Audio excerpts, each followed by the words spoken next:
So it could be somebody internal, disgruntled employee. It could be somebody external, a hacker. A threat could be something that we've done as malicious, which is what hackers do, or it could be accidental. Insider, I could accidentally reboot the server. I didn't mean to. It kicked everybody off the network. It was an accident. But we're trying to mitigate those accidents. We're trying to mitigate those threats. How do we do that? Well, we look at the things that are considered vulnerabilities, weaknesses, and we fix those weaknesses. We put things in place to secure those weaknesses. So the main one we're going to do is patch and update our server. That's the main way we mitigate against vulnerabilities. Right? But again, throughout the 16 chapters, we're going to be talking about several ways in which you can mitigate against vulnerabilities, weaknesses. But here, as a graphic representation shows, it says here that they have a high risk, right, in the radar. And we want to get this down to a low. Can we get it down to here, to 0? No. But we can definitely move that graphical representation over here to the low end of the spectrum. For a test question, would it be in percentages when you say the likelihood? Is that in a percentage from 100 to 0 to 100, or? No, it's not a. I'll say this: it's not a math exam, so we're not going to be given any mathematical questions and having to figure out numbers. Okay. So safe to say we're not going to have to memorize any percentages or numbers or things of that nature. Gotcha. Thank you. Attributes of threat actors. There's that word attribute again. Attributes. So yes, you guys are in my first class, and as you see what I'm doing, I'm just going 601 to 701, just seeing if the slides match up, and I guess computer was lazy this round. Or the technologies just kind of maybe slow down. Things aren't changing as fast as they did. So here, attributes of threat actors. I talked about this this morning. Mm-hmm. Right? So it's my second time talking about this. Right? So I knew I was going to talk about it. We have internal people that are threats, right? And typically an insider or internal threat agent is somebody who's gotten fired and disgruntled employee. And they're doing it not because you owe them money. They're doing it because they're upset. So they're doing it because they're vindictive. They want to get back at the company. Where external could be doing it for several reasons, right? They could be doing it as a competitor to get a competitive advantage. They could be doing it as a hacker to steal sensitive information, which is the typical reason of why we have these external entities trying to hack our environments. But as I mentioned, everyone has a different level of sophistication, skill set. I talked about this one skill set, this term called a script kiddie earlier. Mm-hmm. Right? Script kiddie's sophistication capabilities is low, right? Mm-hmm. They don't know what to do. It says the low capability actors rely on commodity tools. That means they go to a website and they want to perform a brute force attack. Guess what they do? They download a script that allows them to click on a button, form a brute force attack. They don't know how to do it. Mm-hmm.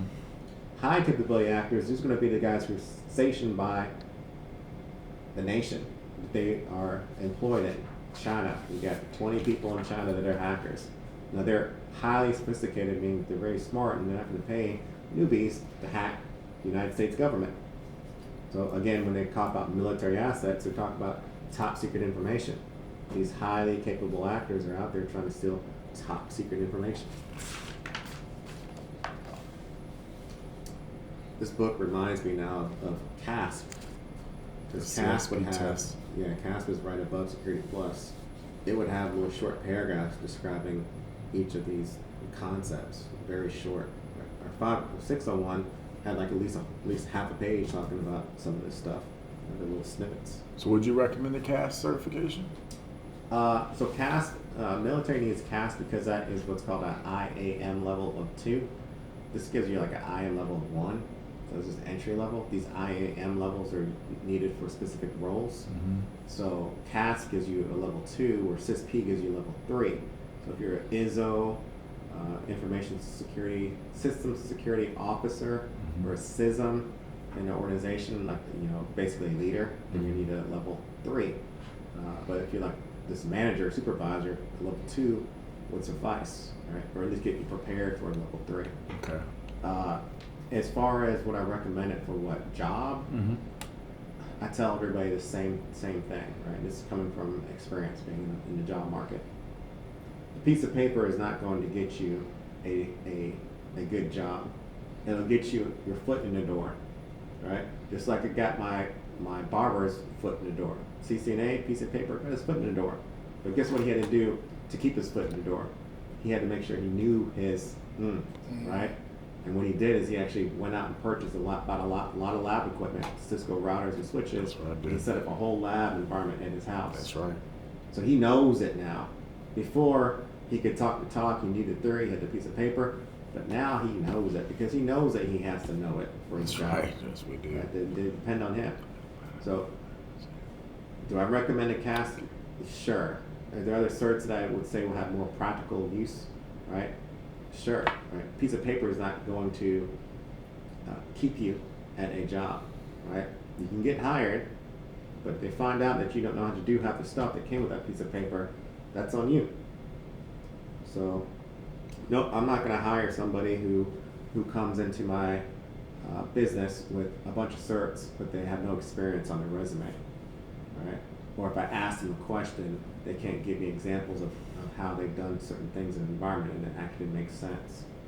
So if they're just talking in theory, and I got somebody else who comes in who has no certs, but they've actually done it, well, as a business owner, and I want somebody to run my business, I'm going to hire the person that knows how to do it. Because I want my business to survive. It's nothing against the guy that has a bunch of certs.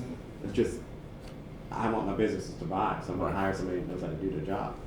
And I agree with it. But yeah, my certs definitely going out back on the job market with a resume with 30, 40 certs. Yeah, I'm going to get a lot of people calling me and asking me to come in and interview because they're like, man, this guy looks like he's got a bunch of knowledge. But see, I did all of that stuff 15 years in the career field before I went and got my certs. A lot of people doing the opposite. A lot of people getting certs and then looking for the experience. I did it all. So I can practically show, and you'll see here in a little bit, I can practically show you how all this stuff is done with real life examples. I'm not a typical instructor. I'm not somebody who knows how to do it in theory or read from the book and explain it. I know how to do it. A lot different. I moved this whole environment from on-prem to the cloud. I did it free of charge. Wow. So anybody can do it though, because now we live in this age of YouTube. And if you want to be anything you want to be in the world, you got all these people online showing you how to do it for free. Yep. Right? Typical day in a cybersecurity analyst position. It's a whole channel dedicated to that. So a guy just takes his camera to work. Oh, they got their own office. Professor and they Mister. pay for it and Professor they go to Mister. because they don't want to sit at home. So Yeah. So that's where you should be taking off all your time if you're trying to take this career serious. Like my cousin, he's having a tough time getting a job now. When I went to work at AT&T, got laid off. He's got like 12 certs from WGU, right? But the thing about AT&T, he was stuck at a job for 20 years where he did the same thing for 20 years. That's the problem. AT&T's technology is old. It's so different now. Siloed. It is. It's very niche market, and I was like, dude, IT is way bigger than what you did at IT. I mean, what you did at AT&T. That's right. It's way bigger. You got cloud stuff now. He had no clue what the cloud was. See how None. to get you. Yeah. So he has all these certs, but when he gets all these interview calls, he's not getting hired because he doesn't practically know how this stuff works. He can talk about it in theory, and he can talk about it in his exam and how he thinks it should work. But somebody who knows how it should work can see right through it. They can see that he has no practical knowledge on how to actually do it. So he's having a tough time. And I tell him, hey man, just go get a free lab environment and actually do it. True. And you can get that stuff or pay for something and spin up a cloud environment and actually do it, so you can actually learn how to do it. That's right. Thank you for that. Yep. You're right. So yeah, here they're talking about resources and funding. You know, from our book, what they're talking about here is that they have unlimited resources and funding. If you're highly sophisticated, you're getting sponsored by the state and government to hack the United States. China's got unlimited resources to pay these APTs to perform these hacks. That's right. And like I said, everyone has a different intent and motivation. So I don't know why they put that on 2 slides now. They had it on 1 slide before. They've spread it out on 2 slides. That's Well, good thing my notes are still right on, gang.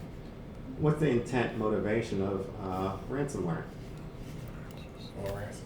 Money. Right. Money. Yeah, we're about to say, we talked about it this morning, right? Mhm. Ransomware's intent is to, one, I'm going to encrypt your files. Two, I'm going to ask you for money if you need to unencrypt them. Right? That's the intent motivation. Right? What do you think the intent motivation of an insider threat is? Information. Oh, just really, to pay back the company that hurt them. Payback. Mm. Right? They're disgruntled. They're mad. Mhm. Vindictive. They just want to do it to get back at them. They don't want money. They don't want to be able to brag about that they took the company down. They're just mad. Right? So people have different intents and motivations that we're talking about. Chaotic motivations. Mm-hmm. Right? Right. Now here they're probably talking about terroristic. That's the word they used before. Yeah. But I'm in the book on 18. In Mhm. the early days of internet, many service disruptions and disinformation attacks were perpetrated with the simple goal of causing chaos. So this Yes. is what they changed the term from terroristic threats to chaos now in 701. Same thing. Hackers might deface websites, release worms that brought corporate networks to a standstill for no reason other than to gain credit for their hack. This type of vandalism is its own sake is less prevalent now. Attackers might use service disruption and disinformation to further political ends, or nation states might use it to further war aims. And then the rest of threat actors motivated by revenge. Revenge attacks might be perpetrated by an employee or a former employee or by an external party with a grievance. We talked about all of that, right? Just to say that they term this chaotic motivations now, right? Political. Talk about this one group of people. And financial, we've already talked about financial. Financial is ransomware, right? So I'm trying to get money. Now there's some terms in here that are new. Blackmail, extortion, and fraud. So this is new for 701. Blackmail, I mean, goodness gracious, this word, we all know what this is, right? Demanding payment, or else I'm going to tell. That's blackmail. Celebrities have that happen to them all the time. Extortion is almost the same thing, right? They say that I'm being blackmailed, I'm being extorted. Demanding payment to prevent or halt some type of attack. So how is blackmail different than extortion? I'm just asking. Mm-hmm. How is blackmail different than extortion? I mean, I would That's a use, good question. me personally, Insane. I've seen these words used in the same sentence Yes, enough. in the news.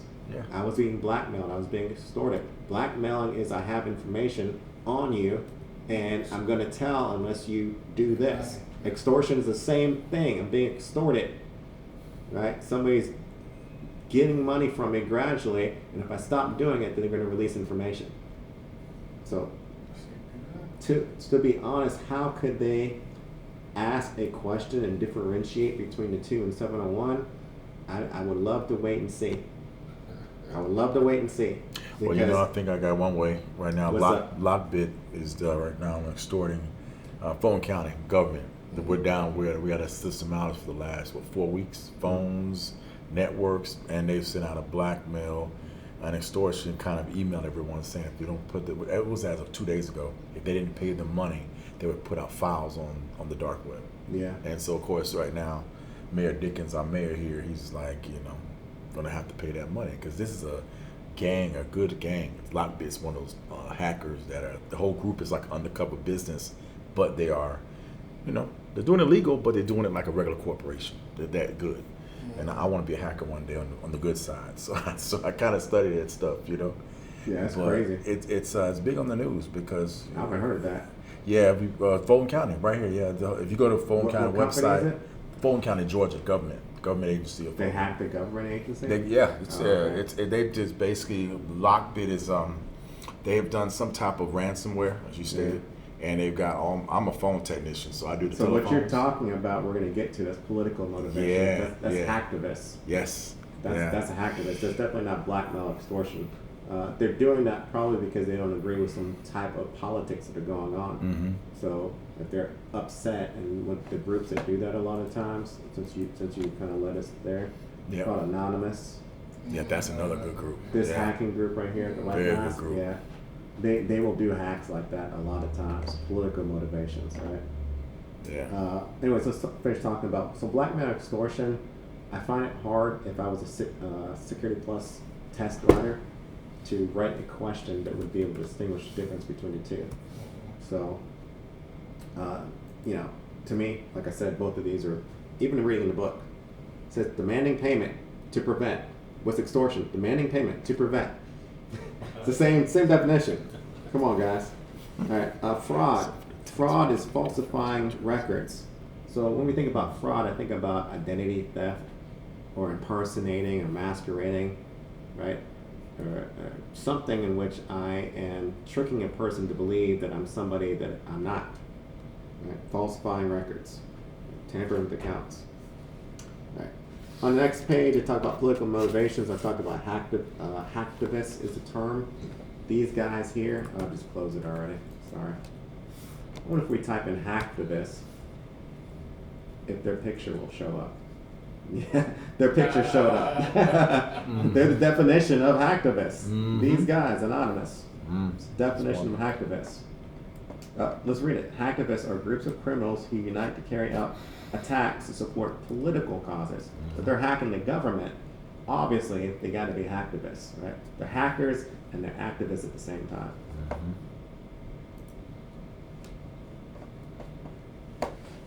Let's move into the next one here. Alright. You guys are in my first class. Black See, hats. everything is Black hats. Yeah. everything's matching up, gang. Nothing's Gotcha. changed. Some of my notes are so far right on. The lone hacker. We got white hat, black hat. Yeah. There's another one called the gray hat. The gray A hats white too. hat hacker is what we want to be. Right? Yeah. We want to ethically hack somebody's environment, but then Ricky wants to go in and tell them what he found. Right? Ricky, you said you need to lose weight, but you look buff, bro. Bro, I'm 280. You 280. Mm-hmm. Oh, you work out though? Not as much as I used to. There's a lot Oh. of fat in there somewhere. What do you do? Were you football background? What do you I did play football back then. Okay, There's yeah. a lot of different weights. And stuff. So you still got it, man. Kinda Yeah, I get can see your, genetics. yeah, I I'm can see getting your older, so. muscle there. Yeah, but I know I've gained a lot of weight too. Thanksgiving, Christmas, New Year's, Yeah, so- coming back, summertime when I burn it all off. Driving back and forth now, so Yeah. sitting down. I feel you on that. I Man. feel you too. So we got the black hat hacker. They are going to be the ones that would be somebody who does not want to give back to the corporation information they've stolen. So essentially, they're going to steal information, and they're going to tell you, I'm going to come in, steal $1 million. I'm going to hide my tracks. I'm not going to tell you that I stole it, and I'm hoping that you can't find out who did it. Gray hat hacker, they're in between. They might take $500, put it in their pocket, but then they're going to come to you and say, hey, did you know that your company is vulnerable to attack? Authorized versus unauthorized. That's just saying, hey, if somebody is coming in to hack your environment, white hat hackers are authorized. We tell you to come and penetrate our network because we want you to come test. We want you to tell us what you found. Black hat hackers are unauthorized. They're the ones sitting in the dark somewhere behind computers trying to gain access when they shouldn't be gaining access to in the first place. In our book, that's where you can see the word hacktivist right there. Right, so we just talked about what a hacktivist is. They hack for political reasons. So that's a term definition, right? And I have it written in my notes as that term definition. Script kiddies, just talked about that, but again, it says here unskilled attackers. Talked about that. On page 20 in our book, we're talking about nation state actors. Sometimes they call them APTs, Advanced Persistent Threat. These are the guys that says here, high level capabilities. So these are the ones that are out there in China hacking Monday through Friday, trying to steal information from the United States government. All right. Sometimes they'll do something called what's called a false flag of operations. That means they're going to implicate another nation or state other than them. For example, here's layman's terms. Let's say that China is hacking the United States. And we don't know who's hacking us, but somebody's attacking us. It happens to be China. What China will do for false flag operations is they'll make the IP address look like it's coming from Russia. And now when we go to see who's hacking us, we think it's Russia when it really was China who's hacking us. So implicating different states, that's what the false flag operations is. And it's hard now because that's what cyber warfare is. It's other countries attacking other countries, taking down their network, taking down their infrastructure. But now we got to try and figure out who was it. Was it China? Was it Russia? Where was it coming from? Where did it originate from? Mm-hmm. So a unilateral attack would probably be pretty bad. Which Oh, yeah. one? A unilateral, like two countries working together, Oh yeah, like China and Russia. that would be Mhm. tough. But now they got this alliance going on out there now, where they're trying to devalue the U.S. dollar. With That wasn't in the BRICS. news, huh? With BRICS. It's a BRICS. Is that what Is it that is? the currency that they created? I forget. They Brazil, can't. Russia, India, China, Yeah, and South Africa. yeah. Yeah, BRIC. BRICS. You're right, the BRIC, Mhm. yep. Mhm. Yeah, they came up with a new currency. Yeah, I forget the name, but I think you're right on that. Did you hear about supposedly America found this rare mineral out in Wyoming that's worth like $2 quadrillion? No, look at It's it. just Wyoming? Wyoming. We supposedly found this rare mineral, like 200 tons or something like that. That's worth like $2 quadrillion Wow. out of nowhere. No, I didn't see it. Yeah, it's I heard about the vibranium. That comes off Can't of Black Panther, you Yeah. know. That was off of Black Panther. talking about the electricity. the type electricity, the rock rock. in Yeah. Africa. Yeah. Yeah. I seen that one as well, but I don't know what they were talking about. I looked up the other day some type of mineral that they found apparently in Wyoming that can be worth up to $2 quadrillion. I don't even know how to. That's what I'll say. I ain't been that. You don't just Yeah. They stumble don't count over that that. much. You don't just stumble over something like that. No, you don't. 21, they're talking about organized crime competitors. I talked about competitors this morning, right? Competitors, their motive is to get a competitive advantage. Why is KFC selling more chicken sandwiches in China than Popeyes, right? What's their secret recipe? Or what's their marketing strategy in that country? Why can't we market to those particular people? So with competitors come this thing called espionage, where there's a law that came out called the Espionage Act, Mm-hmm. and that makes it illegal for people to steal trade secret information. Trade secret is different than top secret. Top secret is what government classify their most important data as. A trade secret is something that's critical to the operations of a corporate organization. Right? Anybody know the trade secret that allows people to season Chick-fil-A's chicken sandwich the way that it's seasoned? No, because it's a trade secret. That's not should not be out in the open. Nobody should know. Even people who work at Chick-fil-A don't know how to season Chick-fil-A sandwich. True story. All right. My brother, he worked at Chick-fil-A at 14, and when he got that job, I said, pay attention to how they season the chicken, so when you come home, mom can make a chicken sandwich. Because he was breading, he was flouring every day. So he went to work, came home that day, said, I got bad news. I said, what's the bad news? You didn't pay attention? He's like, no. Like the chicken comes to us prepackaged, seasoned already to Chick-fil-A. And all we do is bread it, flour it, dip it in the grease, and cook it. I don't know how it's seasoned. So they implement this thing we're going to talk about in the book called separation of duties, where his duty was just to bread and cook the chicken. Somebody else's duty was to season the chicken. And who knows how many steps that chicken has gone through before it ended up at that restaurant. Yeah. So even if you wanted to, no, you couldn't, because they make it so it's impossible somebody can steal that trade secret. It would literally close Chick-fil-A tomorrow if another company came out and their sandwiches taste just like Chick-fil-A. Way cheaper price. And for way cheaper prices. And open on And Sunday. open on come on, man, you already know. And open on Sunday. Chick-fil-A's done, man. All right. Here they're talking about, I'm just reading from the book and reading from the slides. We talked about organized crime, APTs. We talked about how they're funding infinite fundings that they have there with APTs. We talked about competitor. Here they're talking about also insider threat.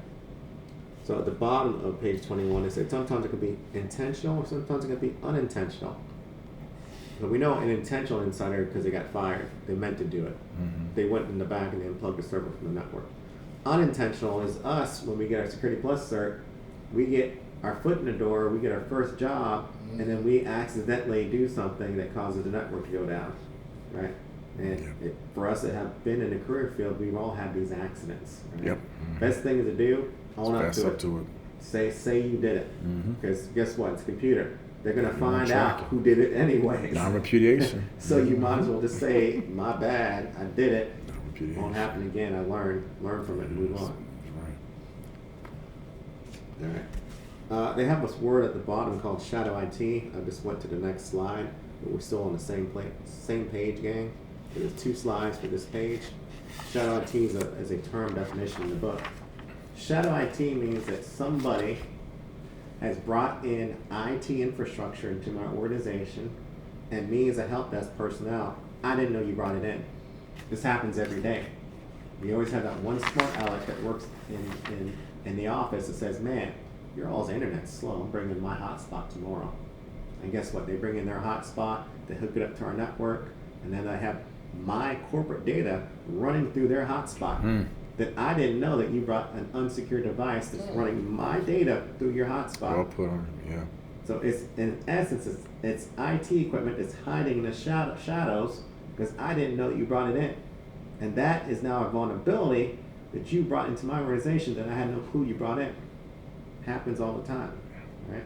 So we got to do our best, and we always try to do our best as IT personnel to know everything that's going on in the environment. I walk to people's desks, I see what people got plugged in, right? I see that people bring in tablets. I do my best to know what's going on in the environment that I'm responsible for managing. Because if they bring something in there that's going to break or cause vulnerabilities, I need to know about it. I need to tell them, hey, saw you brought it in today, don't bring it in tomorrow. Those aren't allowed in our environment. Gotcha. Next page, 2B. Attack surface and vectors. Where am I at here?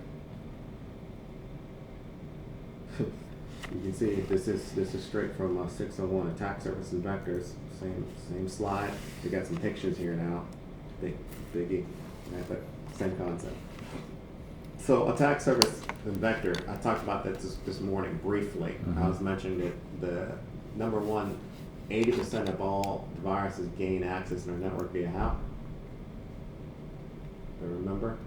How do you think 80% of Phishing. We I bring just them in. kinda We bring said them it. in. It's like phishing or email. Email. Yeah. 80% of all malicious things that get access to our network are coming through email, right? That's a vector. It's a way in which viruses can get inside the organization. But there's lots of different vectors, ways in which something can gain access to our network. Right? So here to talk about attack surface, points where an attacker can discover, exploit vulnerabilities. It can happen physically. It can happen via the network, which is email. It can have a downloaded application, which we talk about something like a Trojan horse, where wrapped on the outside, the application looks great, but the moment you download the application and run it, that's when the virus is injecting itself because it was hidden in the application you downloaded. And human surfaces. So lots of examples I want to give here. I don't know how deep they get into these examples. They don't get into any of these examples really. I want to talk about one thing called baiting, right? That comes in with physical and human surfaces. Right? Human being the one who delivers it into the organization. Physically, I come to your location, and I'm in your parking lot where you work. I take a USB thumb drive and I label it sensitive corporate data or employee salary, and I drop this labeled thumb drive in your parking lot. Somebody knows he's going to pick it up. Yeah. Employee salary, I want to see how much money everybody's making. That's true. And they walk inside the building, human delivered it in the building, plug it into a thumb drive, and that's it. They don't have to click on anything. As soon as it hits that thumb drive and electricity activates that thumb drive, that virus is injected in the network. Right? So these are easy ways that if you were an auditor, auditors would test this. They would just see how likely is it that somebody's going to pick this thumb drive up. They might even make it to your elevator and drop it in the elevator. Right? Make it more likely. That'll make it more likely. Yeah, you're Definitely right. more likely. So these are considered attack surfaces, ways in which a virus can get access into the organization. And threat vectors, highly capable actors can expand attack surfaces by developing novel vectors. So once I have gotten that thumb drive inside your environment, threat vector is who is the person behind that, and how are they going to take that thumb drive that you just put inside of that laptop, and how are they going to jump from that desktop to a supervisor's desktop to a manager's desktop, finally to an admin's desktop, where they can actually install and do real damage in the organization. So this is what's called pivoting, moving from machine to machine to machine to machine. Now we can pivot two different ways. We can pivot what's called horizontally. When you think about horizontally, we're pivoting like this. Or we can pivot vertically. So if I pivot horizontally, I'm keeping the same access. If I pivot vertically, that means I'm leaving a users, and a super, user, and finally my goal is an admin. So I'm working my way up the chain, horizontal versus vertical. So wouldn't it, IT admin, wouldn't they have like some type of defense? They do. Some type of- Typically, well, they wouldn't have any defense that would keep their account from being compromised, no. But as an admin, typically, when you get your Security Plus cert, you'll have two accounts. You'll have your user account and you have an admin account. So 90% of the time, you're logged in as your user. That's your security defense. If they compromise your account and you're logged in as a user, so what? They can't do anything as a user. That 10% of the time you log in as an admin, that's when you're making changes in the environment. Okay. You only use your admin account when you're making changes. That's your defense, right? And you have two-factor, multi-factor authentication as an admin. So not just your password, but it's also something you have. So you might get a PIN notification saying, "Hey, looks like you want to make a change in the network. Type in your PIN number to make that change." And if they got your phone, they ain't gonna be able to make that change or install the application. So there are some defenses. You're right.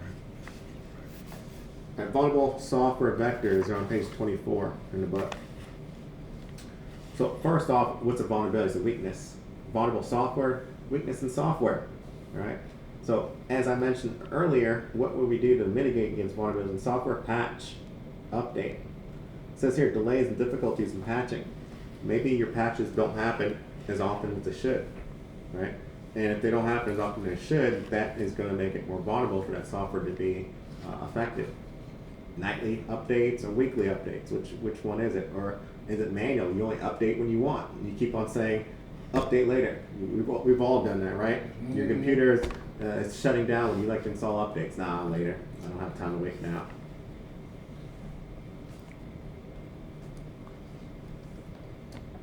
Alright. I'm just going to read the first little sentence here in the book, 24. Vulnerable software contains a flaw in its code or design that can be exploited on page 24 to circumvent access control or to crash the process. Typical vulnerabilities can only be exploited in quite specific circumstances and are often fixed, patched swiftly by the vendor. It says here, a large number, next paragraph, of operating systems applications run in companies' appliances, servers, clients, cloud networks directly increase the potential attack surface. This attack surface can be reduced by consolidating to fewer products and by ensuring the same version of a product is deployed across the organization. So there's a lot in those two sentences that I want to talk about. One thing they talked about is how we can mitigate these vulnerabilities by reducing the attack surface. So we're going to talk about something when we get to this networking domain, which is a beast of a domain, unless you're strong with networking. Ports, right? And every machine has certain ports that it uses to allow certain services to operate on the machine. So for example, I'm just going to throw a couple ports out there. HTTP, right, port 80. That port is used for us to be able to navigate on a website, right? So if I know I'm going to be using website services or web server services, I need that port open. SMTP, Simple Mail Transfer Protocol, right, port 25. Simple Mail Transfer Protocol is used for transferring email. If I don't be transferring email, I need that port open too. So the more ports that we start opening on our PC, these are more vectors that a hacker has to gain access, because ports are nothing more than doorways. All right? So what they're saying here is if I can reduce the attack surface, that's by reducing the number of ports that are open, because you can have 65,535 ports out there. That's right. So you might not need all those ports open, because if you leave all of them open, that's 65,000 doors Vectors. that a hacker can get access to your computer. Yeah. All right. So, and then they're talking about the next sentence they said here. Of course, attack surface can be reduced by consolidating fewer products and by ensuring the same version of the product is deployed across the organization. So it's uniformity that they're talking about with imaging, right? That's like I tell Ricky, I need all these machines to have Windows 10 installed on them.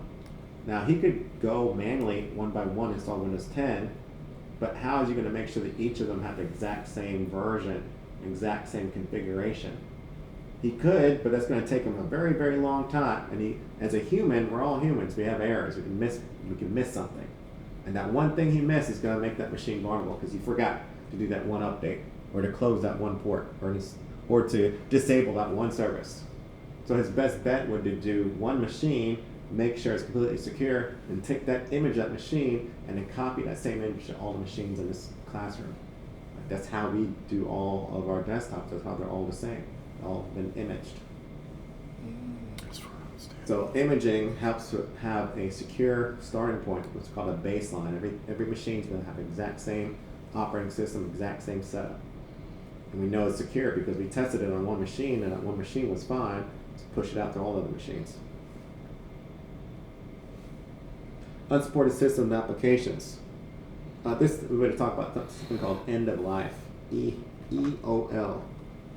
Unsupported system application, a particular reason that a vulnerable software will be exposed as a threat vector.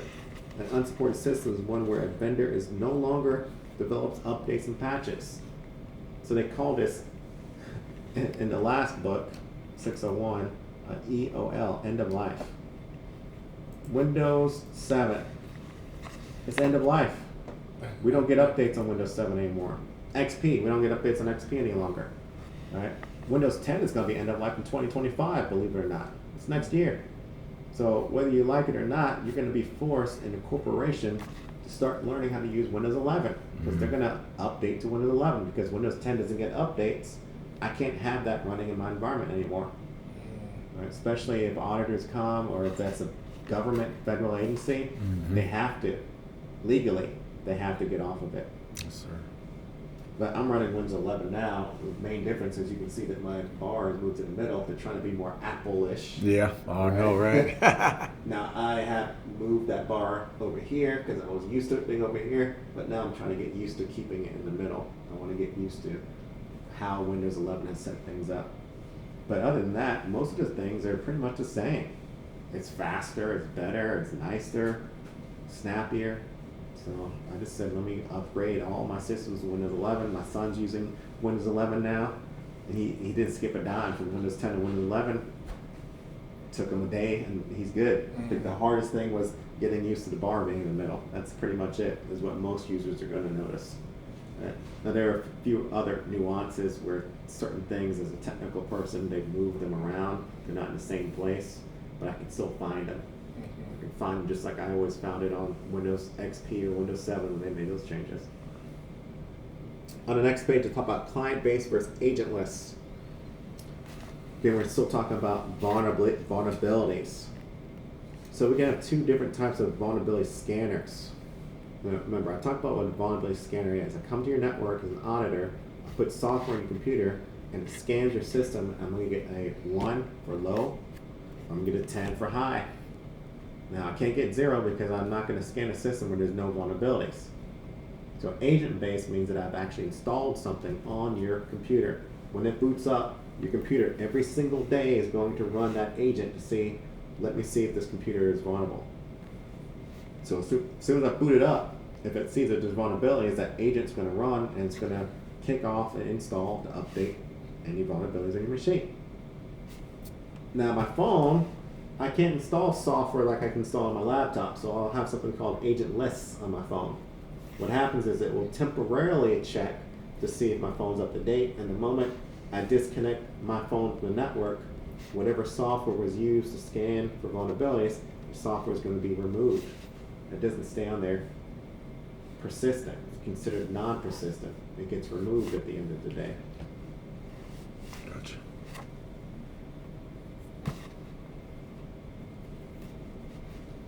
It says here, alternatively, I'm at 725, oh sorry, 725, not that far yet.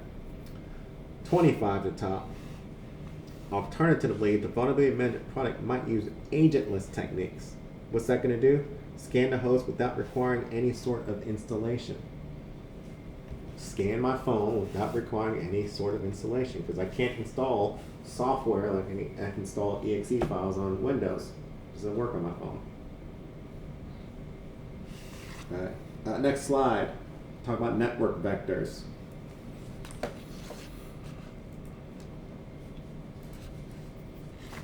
Yeah, they definitely split this up into multiple slides here. Same track though. So we're going to have a whole chapter talking about network vectors. I think I kind of covered the concept of ports. Mhm. Ports are being used on networks. Right. But there is also protocols that we can use to make sure when traffic's going across the network that traffic is confidential. We talked about this word confidential this morning. Private, secret, hidden. I don't want my credit card numbers going across the network in plain text. Right? Encryption. Don't want, encryption. I want it to be encrypted. Right? So network vectors, remote versus local exploit techniques. Here to talk about in the book, remote. Remote means that you're remote, you're at home, right? So maybe I'm on VPN and I connect to my network. There's certain things that I want people to be able to access from home, and there's certain things I don't want people to be able to access from home. Now you can't control that. Just speaking real life here, I can't control what people can do when they're working from remote at home. If you're at work, I can say you can't take pictures of the screen, but if you're remote and you log into your computer at home, you could be taking pictures of your screen all day at home. That's true. Sensitive information. That's true. So I really can't control what you can do remote. I can do my best though. Right? Mm-hmm. I might say you can't print from home. Right? So you would not be able to print any documents on your home computer remotely. Local means that the exploit code must be executed from the authenticated session of the computer. It's very hard for somebody to get access locally to exploit a virus. Now, like I said, baiting is easier because I'm getting somebody else to pick it up and bring it into the office. We're going to be talking about something called social engineering later. I dress up as a printer technician, and then I walk into your office and do the exact same thing. I'm not really there to fix the printer, but at least I impersonated somebody to get access locally to exploit something directly into your network. Right? And why I mentioned printers is because printers are common vectors of attack, because somebody can install something malicious on a printer and it could go unnoticed for years. Nobody's going to think about something was installed on the printer. Unsecure networks. Look what they have here. CIA. I'll say this and I'll say it again. We started out with talking about CIA. We're going to end the class talking about CIA. Everything in this course has to do with CIA. If we're talking about networks, if we're talking about physical security to the building, we're talking about documents, PII, we're talking about software applications. Again here, networks, right? We need to maintain CIA, confidentiality, integrity, availability. Because if we don't have that, then we're going to have a security breach. Specific vectors. I've already talked about this direct access, right? That means somebody's plugged in USB thumb drive directly into the system. Remote, well, that's become a lot more common, especially when you talk about countries that aren't here that have hackers there in that country. You might be getting an email, you click on a link, and it gives somebody remote access to your system. Wireless, right? Of course, we have Bluetooth that we're worried about when it comes to wireless. Skimming of data. We're going to talk about how skimming of data is very scary when we think about how, we all have this tap to pay on our phones, NFC technology, Mm-hmm. and we also have it, you have it on your debit card. You use your tap to pay on your debit card. It forced me to update It my force card. you, it force you, yeah. And you have that little rainbow symbol on the back Yeah, now it that forced me on that. automatically. So there are attacks, and we're going to talk about that probably tomorrow, where some of these things can be compromised. Default credentials, what I talked about this morning about default. Nothing's secure by default. So if you hook up that Ring camera, it actually has default username and password. It forces you to change it via the wizard. So it's not default. And then there's the ports. Open service ports. There's 65,535 ports. Some of them are TCP reliable, some are UDP UDP. unreliable. Right. We got to make sure whether it's reliable and unreliable, whatever port we have open, that we're using it. If it's a port that we have open that we're not using, close it. Just Think about it like open and closed doors. Alright, so there I obviously talked about this removable device drop attack. That is baiting. That is simply dropping a USB thumb drive somewhere to get them to pick it up. And the term is actually called baiting. Where are we at in the book? Removable device on page 26. 26. Alright. Executable files, the exe. So you double click on a Word document that runs in an exe formatting. And that exe file is infected with a virus. Here we're talking about Trojan horse. I talked about what that was this morning. Mm-hmm. Right? So an exe typically is wrapped on the outside. You think you're executing a legit program, but then the moment you double click on it, that is the virus. Hidden on the inside is the virus. That's also called a wrapper, you said, right? What? Wrapper. wrapper. Wrapper, yes. WRAPPER. Trojan horse is also a wrapper, yeah. Okay. Document files. So we have macro and scripting technologies. So macro and scripting are the same thing. That means you press a set or combination of keys and a set of operations occurs after that. So think about it as like a hotkey, Huh. right? On your laptop. A lot of laptops have hotkeys. FN, F4 is a hotkey to extend my monitor to an external monitor.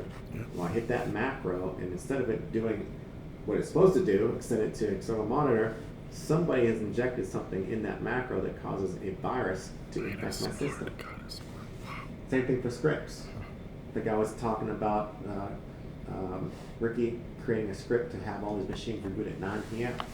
Well, his script got infected. Now at 9 p.m., logic bomb, right? Mhm. When that condition is met, 9 p.m., somebody infected the script, and now his machines are going to be infected with the virus at 9 p.m. And image files. Talk about just different vectors. So we talked about what an image is, right? What if somebody infected your image, Ricky? Now you've imaged all these machines in the network, and that image was infected, and all of them got viruses. That would suck. Yeah, well, You got to go back and re-image them. I said the most common vector is email, but we have text messaging, that's SMS, IM. Instant messaging, when you think about instant messaging, you got to think about stuff I don't use. Cisco Jabber. There we go. Yeah. WebEx. They have Yeah, WebEx. WebEx, Teams has IM. Snapchat has IM. Right? And that's where they're getting to Snapchat. They're talking about social media. Social media is infected with viruses. That's why with most companies, corporate that I work for, we block social media sites. You can't go to Facebook. You can't go to Instagram because they're typically full of viruses. And then we got voice phone calls. These could be vectors of attack as well. That's when we talk about phishing, voice solicitation. Somebody's trying to compromise information from you over the phone because they spoofed the phone number. You might be more willing to give out the information over the phone versus in person. So where are you guys going here? 701 attack surfaces, direct, we talked about all that. Oh gosh, they split all this up into multiple slides. Yeah, they wanted to kind of granular on it. I see. Yeah, because this was one slide in 601. Now they That have must be it quite- on 20 slides. Lots of test Which is questions. fine. Okay. My notes are still accurate. Supply chain. I hold my phone up in class and I ask the class, do you guys think that Apple made every product that goes into this phone? No. I said that very quickly. Yeah. Okay. The camera, Sony, chipset to Gorilla Glass from a different company. What would happen though if one of those vendors that supplied goods to Apple, what if one of those vendors got infected and that hardware made it into Apple's product? Supply chain attack, that's what that is. When somebody attacks a vendor that supplies goods to that product, and now Apple is vulnerable to whatever attack that has compromised that particular vendor. That's what happened with this Huawei phone. You guys remember this Huawei phone? Yeah. They used to sell Huawei. I don't even know how to spell it. Something like this. W-A-I, yeah. Yeah, they don't allow it to be sold in the U.S. any longer. Korean-based company, actually, right? Because they believe that they had basically compromised the supply chain, and that their phones had chips in them that were spying on United States citizens. So they banned it. You can't buy it in Best Buy. You can't buy it anywhere any longer. Right? anyway, so here they're just talking about, make sure we understand that concept. Now, is it Apple's job really to guard against the No. vendors? Not really. I mean, they have to be vigilant, but they can't be there at all times and make sure that that vendor that supplies goods hasn't got compromised, right? But they can ask for audits, they can ask for security policies, they can even go themselves and make sure things are getting done, best practices that they know how. But again, they can only do what they can. Now, MSP, that's what I worked for before I came to ATG. Oh, good. I was at MSP. That is what's called a turnkey solution. So a managed service provider is one that will come in and perform all of your IT needs. If we get a question on an exam that says, which of the following should a company most utilize if they needed a turnkey solution? They could use the word turnkey solution, or if they needed all of their IT needs to be satisfied, from networking to security to help desk. That's what an MSP does. Managed service provider. Most companies nowadays, if you get an IT job, you're probably going to be working as an MSP. Right. So that's the last paragraph there on 28 where we talk about MSPs.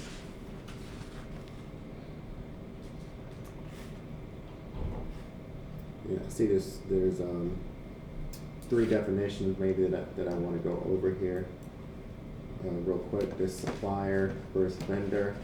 And highlight for you guys. The supplier, vendor, and business partner. Right. So, of course, the supplier does what? They supply the goods, products. Right? Obtains products directly from the manufacturer to sell in bulk. So, a supplier could be the Gorilla Glass. They supply the glass for this company, Apple. The vendor obtains products from suppliers to sell to retail, business to business. So the vendor could be Apple. The supplier could be I don't know who makes Gorilla Glass. We could call them Gorilla Glass, the company Gorilla Glass. Now they have this business partner agreement, right, between these 2 companies. Here's a better example, since they are talking about business partner. Supplier Apple, the vendor Best Buy. What does Best Buy do? Best Buy goes to Apple to get iPhones to sell in their store. Best Buy and Apple have what? A business partner agreement. They work together to make sure that these products are staffed, to make sure that Best Buy is open, they have somebody to answer the questions, and they have this relationship between the 2. They might pay Best Buy 10% of all of the products that they sell. Who knows? Some type of agreement came into place between this vendor and the supplier. All right. No more slides here. Hacking the human. This is where we talk about social engineering. Hacking the human, social engineering. So here I can see things have definitely deviated. Did they? Let me see. Yeah, because I don't talk about hacking the human until the next chapter. So they're concising. No, what would they be doing here? It's chapter 2. Yeah, I think they're trying to squeeze a bunch of stuff in. So they moved this to from a different chapter in 601. Same stuff though. See that movie Catch Me If You Can, Leonardo DiCaprio? Yep. You haven't seen it? I don't think Oh so. man, most black students have. Yeah. You should check it out. I've seen it like 20 times because it's on replay all the time. It's a great movie. It's based on a true story. Leo's pretending to be all these different roles to gain access into different places he has no business getting access. You seen Wolf of Wall Street? Oh, yes. Oh, okay. Let's say, man. Yeah. Leo's a good actor. Yeah, he really He's is. either a good actor or he picks really good roles to act in to make him Yeah, you do. be perceived as a good actor. 'Cause Titanic he's was had off some- the chain, too. Titanic, yeah. I mean, he's had some really good epic movie roles, man.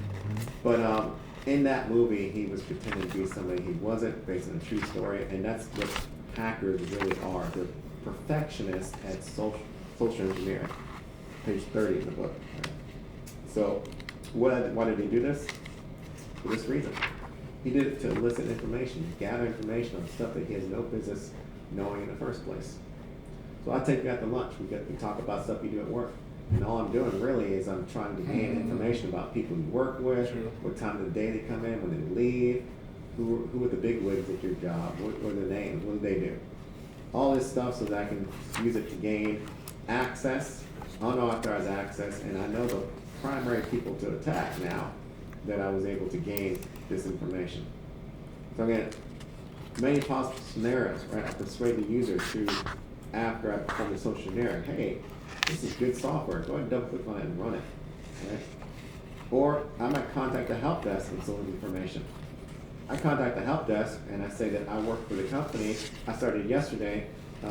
Could you give me access to the credentials for the Wi-Fi? Wow, that was easy. When I was in Vegas, I think we should have did that to I think MGM.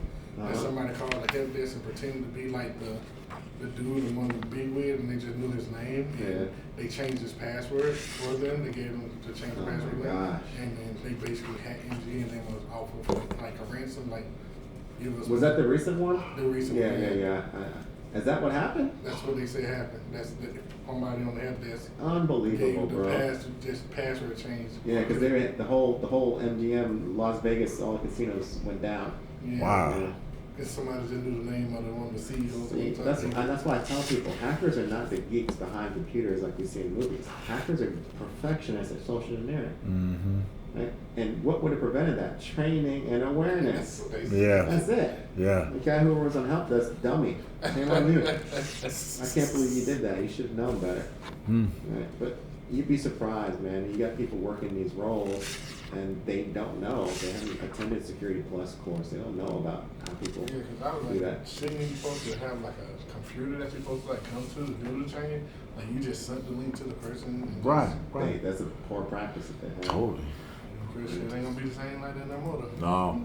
Just to get an upgrade. Change it. Yeah. So all they did here is this is just chapter 4 in another book. They moved to chapter 2. Same picture though. Impersonating. So we have this word here that I want to talk about. What makes social engineering more believable? What in that case that he's talking about, what made his social engineering attack more believable? He did something called pretexting. He rehearsed it. He sat in front of the mirror. He rehearsed what questions he could be asked, and he knew the answer immediately. He created a text, a script. So pretexting is having a script ready to go. It's more believable if you have a script together than you stuttering when somebody asks you a question. Because now they're not going to really believe if you did it or not. All right. Wow. It's great. Pretexting. All right. You know, they talk about. It's funny how they change things sometimes, Cam.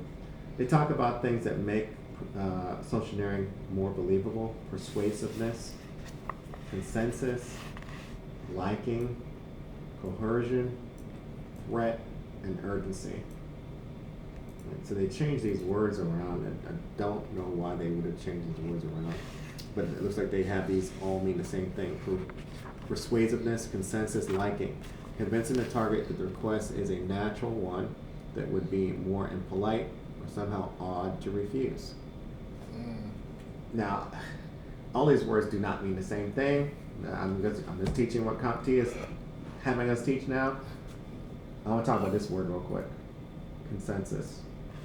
Now, consensus, what they define there is persuasiveness and liking. I don't know if they really define consensus there. I'm walking behind you into a building, you could say your job or something like that, and my hands are full. I got a bunch of stuff in my hands. What's a polite thing for you to do? Let him in. Yeah, you hold the door open, right? Consensus is you do things because other people do it. It's the right thing to do, right? They say people are sheep because people do things because other people do the same thing. We all chose to get vaccinated or not get vaccinated because of the group of people you're surrounded with that chose to do similar or dissimilar things. True. Right?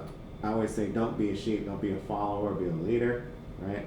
Because a lot of times being a sheep can get you in trouble, especially if you're holding the door open because that's the polite thing to do. Nope. Close the door and be like, you can be mad at me, but I can't let you in here unless you badge or you identify who you are. Coercion, threat, urgency. I can kind of see how they put all these words together. They used to be all different words in the other 601. What this means is that you're going to do something or else you get in trouble. Threat. I need you to reset that user's password ASAP or else. So what's coming in there is urgency and a threat. Threat is or else. Urgency is I need you to reset that user's password ASAP. Right? So if you got an email like that, Ricky, from a CEO, but somebody spoofed the CEO's email, you didn't know it. It looked like it came from the CEO, but that's what it read. Are you going to think second about it and pick up the phone and call the CEO, or are you going to do it immediately like you said? Most likely I'm doing it. Most likely you're going to do it immediately. You're not going to think second about it. So he could have said that. He could have put the CEO, sense of urgency, a sense of authority. The guy was scared on help desk. He's like, oh, it's the CEO. I better do what he says right away. Hold on 1 second, sir. You probably called through a company phone or something like that in the building. Or Yeah, something. he could have spoofed it from the CEO's number, from the CEO's office, who knows? Wow. But something happened there that tricked that guy into believing that he had to do that, or else his job was on the line. So I don't think he willy-nilly did it. I think that somebody pretext and had their story together and made it believable. Phishing. Talked about a phishing attack this morning. Phishing attack is, see, we talked about a lot of these this morning. Phishing attack is when I send email to everybody. Right? I'm trying to get that person who I sent the email to believe that I'm real and to give me some information. Right? First name, last name. Shoot, just open the email and reply so that I know it's a real email.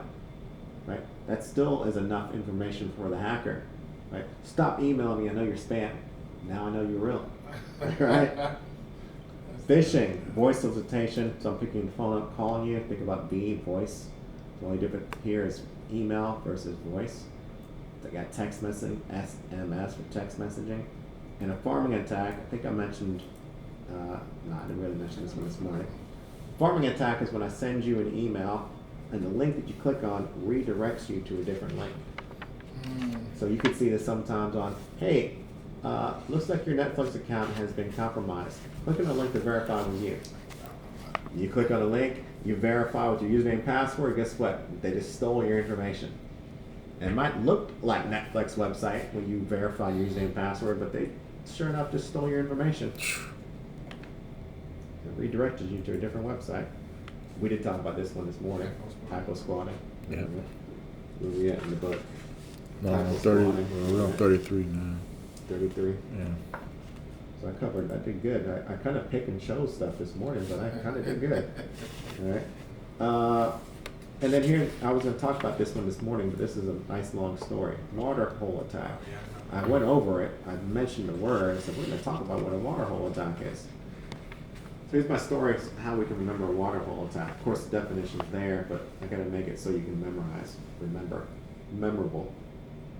So we've all seen National Geographic where we have these animals sitting at this water, this source of goodness where they can all gather at a trusted site. You might have different animals there. You've got gazelle, zebra, deer, but they're all gathered because it's the last water source in the entire desert. It's National Geographic. All of a sudden the camera goes in slow motion. You see this alligator or this lion just jump out of nowhere and start chasing all these animals, and they start running away, right? So in that scenario, everybody gathered at this trusted source, but something malicious was hidden at that trusted source. So the trusted source here we're gathering is a website. We could all go to facebook.com. We've gathered at a trusted source, but embedded in facebook.com is a hacker who's doing what? He's stealing information from all these people who gathered at this trusted source. So An hopefully we alligator, can it's got an memorize it alligator that way. trying to come attack. Yeah. Gotcha. Yeah, it helped. It'll help. Trust me. You get to the exam, you're like, what the heck's a water hole attack? Oh yeah, I remember that story. All right. So that's it for chapter 2. Just saying what they took out of chapter 2 from 601. Probably move this to chapter 3. Interesting. Took out sticks and taxi. I'm just saying stuff that I need to reorganize for myself. Let's go ahead and take a little 10-minute break, gang. Okay. We're going to come back to 3 and 4 and call it a day. All right. About 4 o'clock we should be done. All right. Alligator coming on attack. Ooh, that's good. Thought it would be more of a.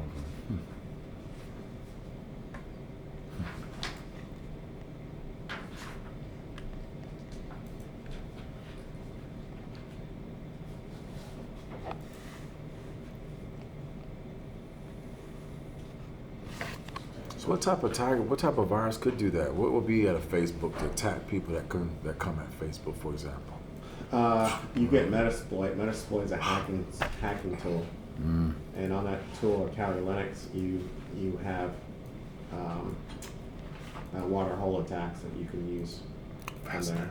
So I actually Googled it one day because I was curious, and it was kind of scary how easy and believable it is to create a link that you send to people, and it looks like a legit site, and now you have a meeting on this particular website, but you've embedded something in that website that steals their information. So, thank you. Oh, remember about this stuff, man. Yes.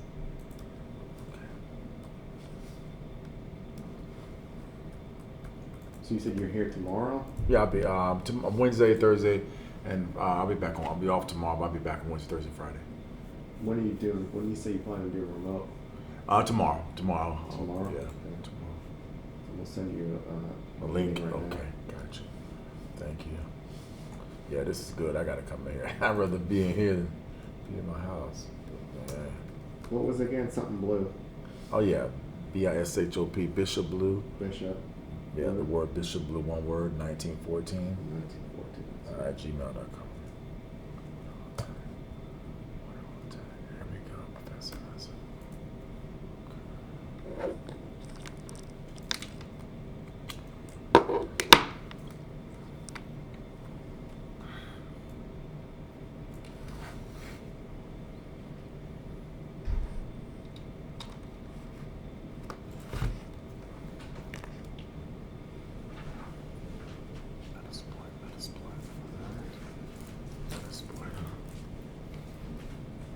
Cheers, not here.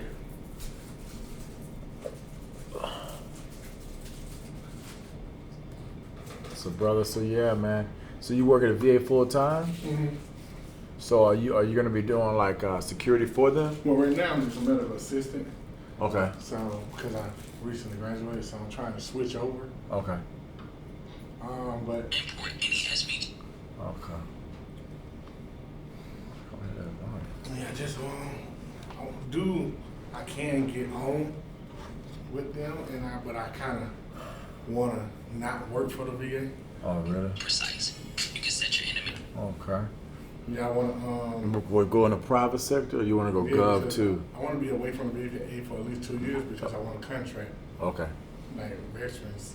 Yeah. housing For the VA. So. Well, if you're gonna, I'm trying to get back into. I'm trying to get into security because I've been in telecom for 15 years. But like he said, we got all started the help desk, so I'm looking for jobs at help desk Well, I to mean, security. He said CCNA. His friend went from. Oh yeah, barbershop yeah. He was. Yeah, he talked about his friend.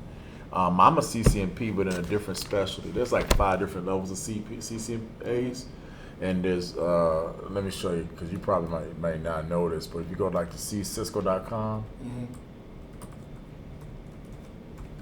each of them is about 20 years a master. So you got to decide what you want to do.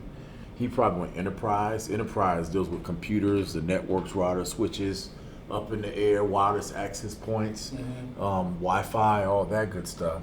But there's like multiple different levels of Cisco certs. There's security. That's what I'm trying to get into now. That's what we're doing. Collaboration. That's the telephones only. That's my world. Networking is what he got that $200,000 job, and then they have other ones now that are kind of advanced. So you go into. CCNA was network. Well, yeah, that's for everybody. We all start at networking. I mean, you can't be IT without knowing how to router. You got to know a router. I got you. But then once you pass that first basic one, that they call it the 200-301, then you go up into what's called the specialties. And if you go to learningnetworkcisco.com, that's the main site all of us got to go train to get our certifications from. And it basically breaks down your paths. And so there's 5 different certifications that they got. They got the CCNA, which is what we were talking about. We all start there. Then we got what's called cyber operations. That's the level I'm trying to get to, but you got to start off in security. Okay. And then from there, you go into what's called cyber ops associate. That's a beginner. Professional is an intermediate. And then Development Net. That's the DevNet ops he was talking about. And they have what's called the CCNP Enterprise. That's probably what he's at, the guy he was talking about. And then the CCNP Security, that's what I'm trying to get to. And then I have what's called a CCNP Collaboration, but it's kind of antiquated. Most people don't want to buy phones no more. So when I was in it 10 years ago, it was the hottest thing because everybody wanted phones. Like they want the latest, iPhone, and they put it to the network and they run it off that. Everyone wants cheap stuff. They don't want. Companies don't want to pay $1 million for a phone system. Okay. That's why I got paid, because they were paying millions of dollars. But back in those days, they were on-prem. You would go to the office and the router would be somewhere up in the ceiling. Now everything is going, as he said, it's going to the cloud. Mm-hmm. So we got no more prem. So my job is kind of eliminated because I don't get a chance to travel and make that money like I used to. I got you. So now for me, I got to retrain and find something else. So I said, well, since they told us that security is the next hottest thing, I'm jumping on, as my frat brothers and friends have told me, what's called that security one right here, CCNP Security. Mm-hmm. And basically what it is, you just be like that guy. You just be at a desk and you scanning and watching for threats and vulnerabilities and attacks and coming at you, and you're reacting. So, there's two different, like he's described in the book here, there's a different teams, red team, blue team. I want to get on the blue team. It's white. I think white is white yeah, and gray. Yeah. There's white hats, red hats, black hats. But back on page 3, it breaks down in colors. That red team is the people that defend, and the blue team. I'm sorry, red people attack. The blue team was defend. But he was assimilated. He's assimilated attacks, assimilated defend. Yeah. So I guess the actual ones who actually do the actual defending and attacking is the white and the black. Yeah, white. The black would be the bad guys.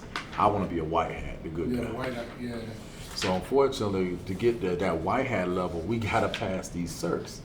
Yeah. So that's what I'm trying to get to. So the exam is called a 350-701. Mm-hmm. That's the exam. It's 120 questions, 2-hour exam, 120 questions. Like this one's 90 minutes, 90 questions. This one is, 220 questions, and you got 90 minutes. So you gotta really push.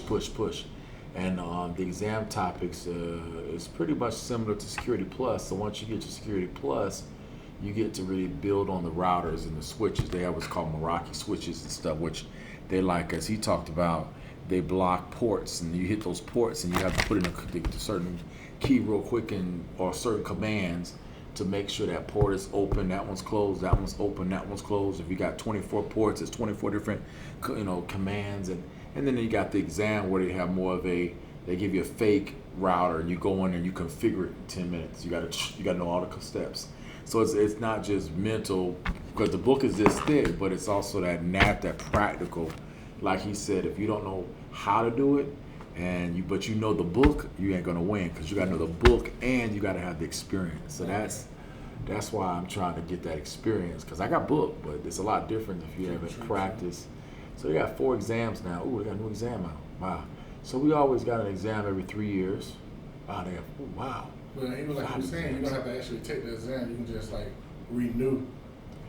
Well, there's 4 different exams, so you have to take each exam once. So in my security one, then you renew. Right. So if this one, you're right. But most of our world, the reason why we get paid so much, brothers, they make us black people go through exam after exam after exam. Like he said, he got 24. I don't got 24. But I got a lot, so. I'm just not started. I ain't got that. Yeah, well, you starting. At least you starting. And you're still young, so hey, I'm 49, so I've been doing this thing 20 years, and I'm still studying.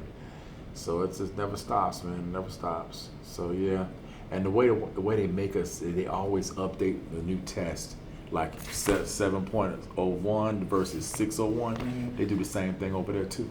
So even if you pass this test, when the new tests come out, if you don't know that stuff, then when you go to a job, they ask you, do you know how to do a Meraki switch on this scenario? And that's in an interview question. Like, don't ask me on the interview. From that one change from like you saying, the book is still the same. They just spacing it out, making it bigger. Sometimes. So yeah. I guess you probably still know the things that's in the if you have done it.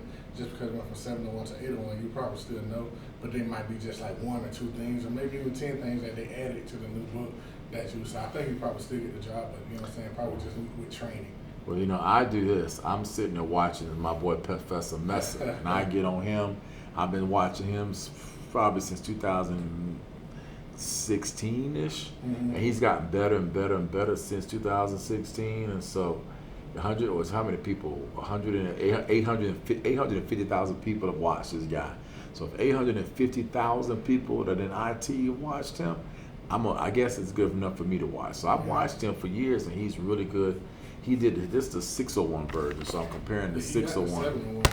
Yeah. And so I'm comparing both of those as well. There's another cat as well that I like to watch.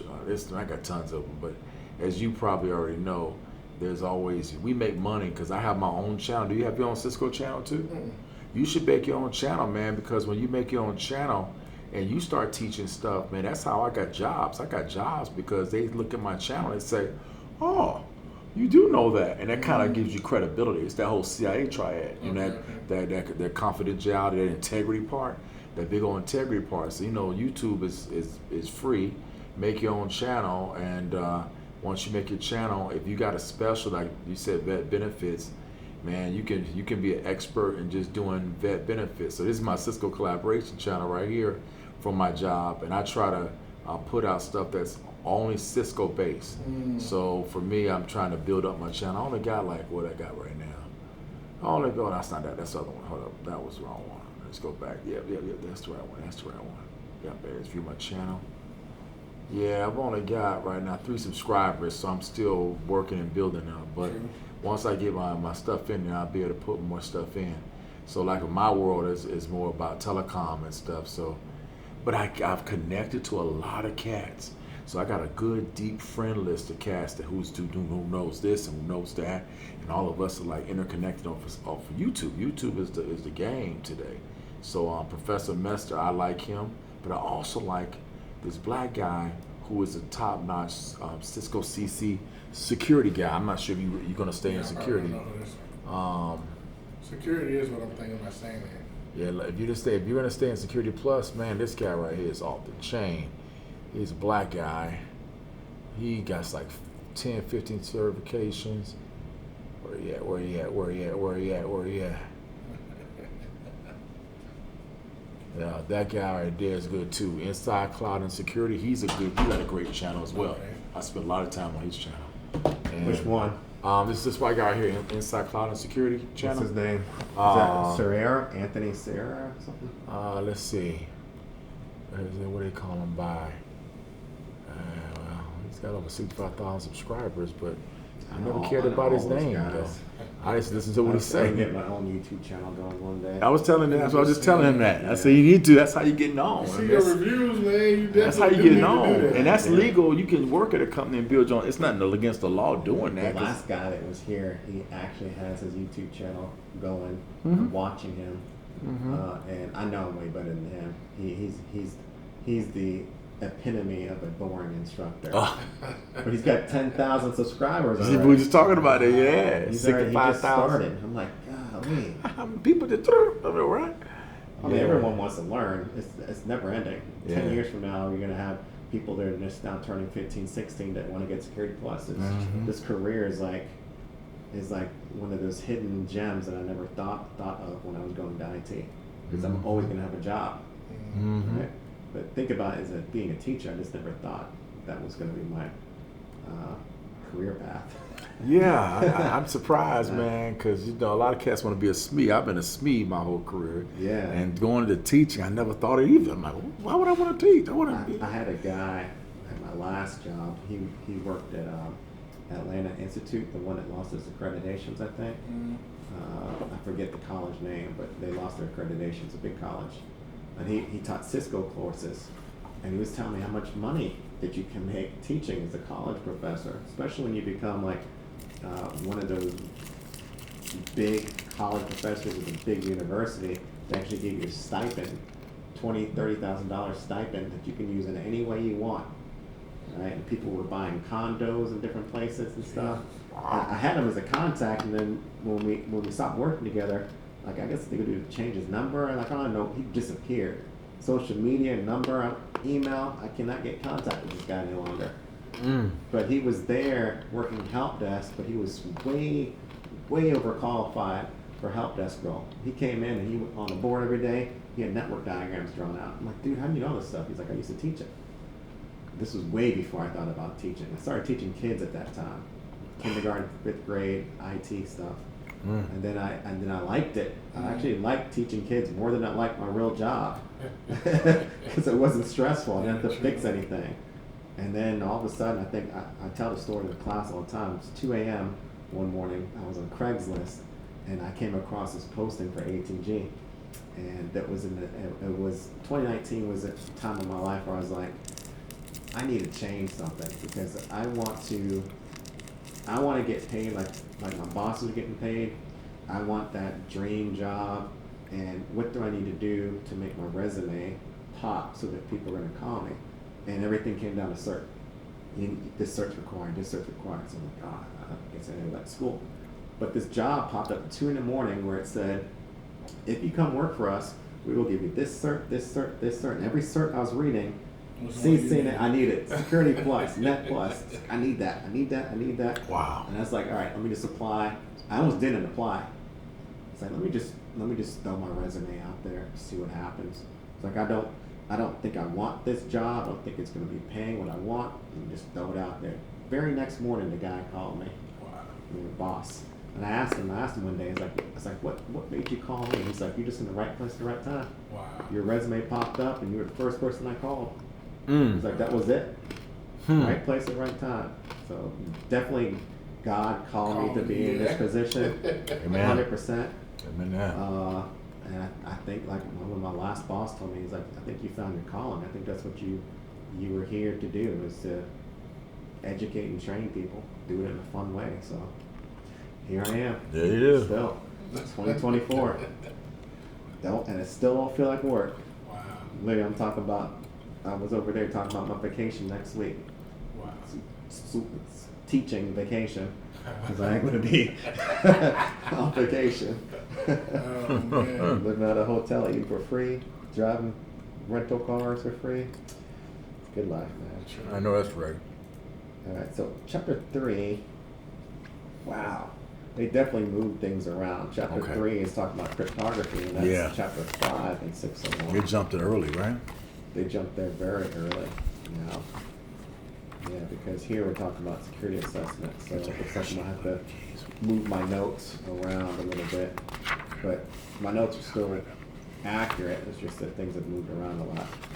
Alright, so chapter 3, I'm going to close what we just finished talking about, which is chapter 2, social engineering. And here we are talking about chapter 3. What's this? This is chapter 2. Let me close this. Sorry. Alright, let's flip this over. Cryptography. So what is cryptography? Cryptography is the art of taking something that's plain text and converting it into something that is considered what's called ciphertext. We can see that on page 38, how they use those words, plain text and ciphertext. Now, when I think about ciphertext, think about those ancient Mayan ruins and the pyramids that have like hieroglyphics written on the walls. That's ciphertext. So you have these cryptologists that are in there, right? And they're in there analyzing that encrypted text, trying to convert it back from encrypted text to plain text. That's where that word cryptanalysis comes in. You see, cryptanalysis, the art of cracking cryptographic systems. So and it's easy when you think about it like that. Think about what cryptography is. Think about the cryptologists and the pyramids. Think about the people analyzing those drawings. It's encrypted text. They're trying to convert it back into plain text. What cryptanalysis is. Here they have a concept. Meet Alice and Bob and observe Mallory lurking. What in the hell are they talking about here? All right, I know, but how they're wording it here makes no sense. All right. In discussing cryptography attacks and encryption systems, it is customary to use a cast of characters to describe different actors involved in the process of attack. The main actor is as follows. Alice, the sender of a message. Bob is the recipient. Mallory, A malicious attacker attempting to subvert the message in some way. Oh my gosh, come on. I know what they're It's talking very about, but granular. that's very, I don't know where they got that from. Here they're talking about what's called a man in the middle attack, right? Mallory's the man, is the woman or man in the middle, and Alice is trying to send Bob a message, but Mallory intercepts that message. So I can see Mallory's lurking in the dark, so that's what they're trying to say here. And she's going to steal that information. Now, what if she stole that information? What would make it harder for her to read the information? If it's encrypted, Right. That's the concept. Ciphertext makes it so Mallory can't read that information. So on the next page, I have some great examples in the book. Yeah, and they I do. actually use this example somewhat use this example. Substitution and transposition. Yay, get to draw a little bit. Exciting. So I like drawing when I teach networking because it's a lot easier than paint. Here's a word. Pass, right? Is that the word I typically use? I don't think. Yeah. Nope. Yeah. That's the word I use. And here's a word.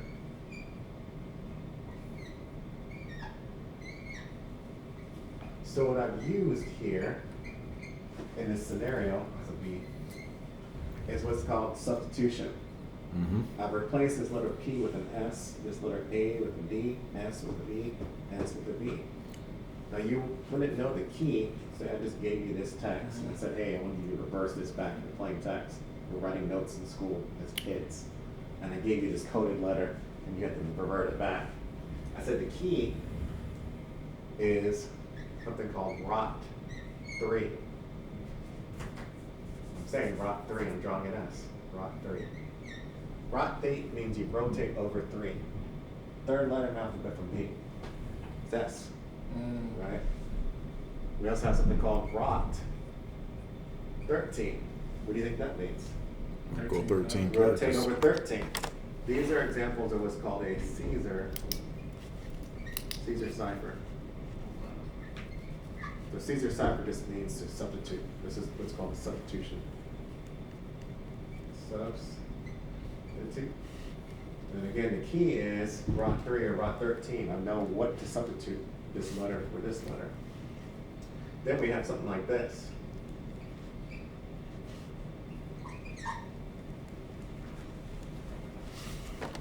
That's at work. That's hello, right? And what I do with that word, I just scramble the existing letters and scramble them, right? So scrambling of letters, this right here is called transposition. And that's what we have in the book as far as an example of hello world. That's what they have in the book as a transposition on page 39. So just know the difference between substitute and transposition. Should be good. Symmetric, asymmetric encryptions. So they got their Alice and Bob example here, symmetric keys. I'm not going to use the example in the book, gang. These pictures, I still don't use them to this day. They're very confusing. Especially if I use that to explain the concept, you're just going to be like, I don't get what's going on.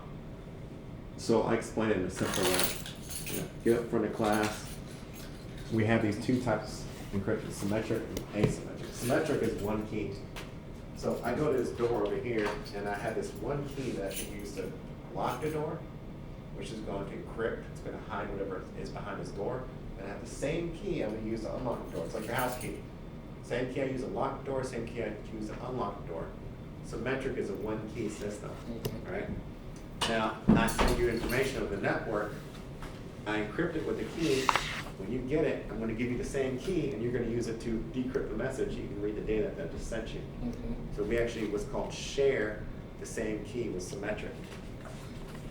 Right, symmetric's a one-key system. I'll do this up a little bit.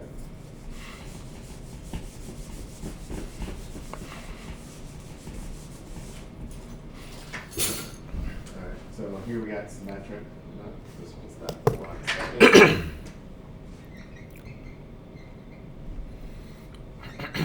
Symmetric.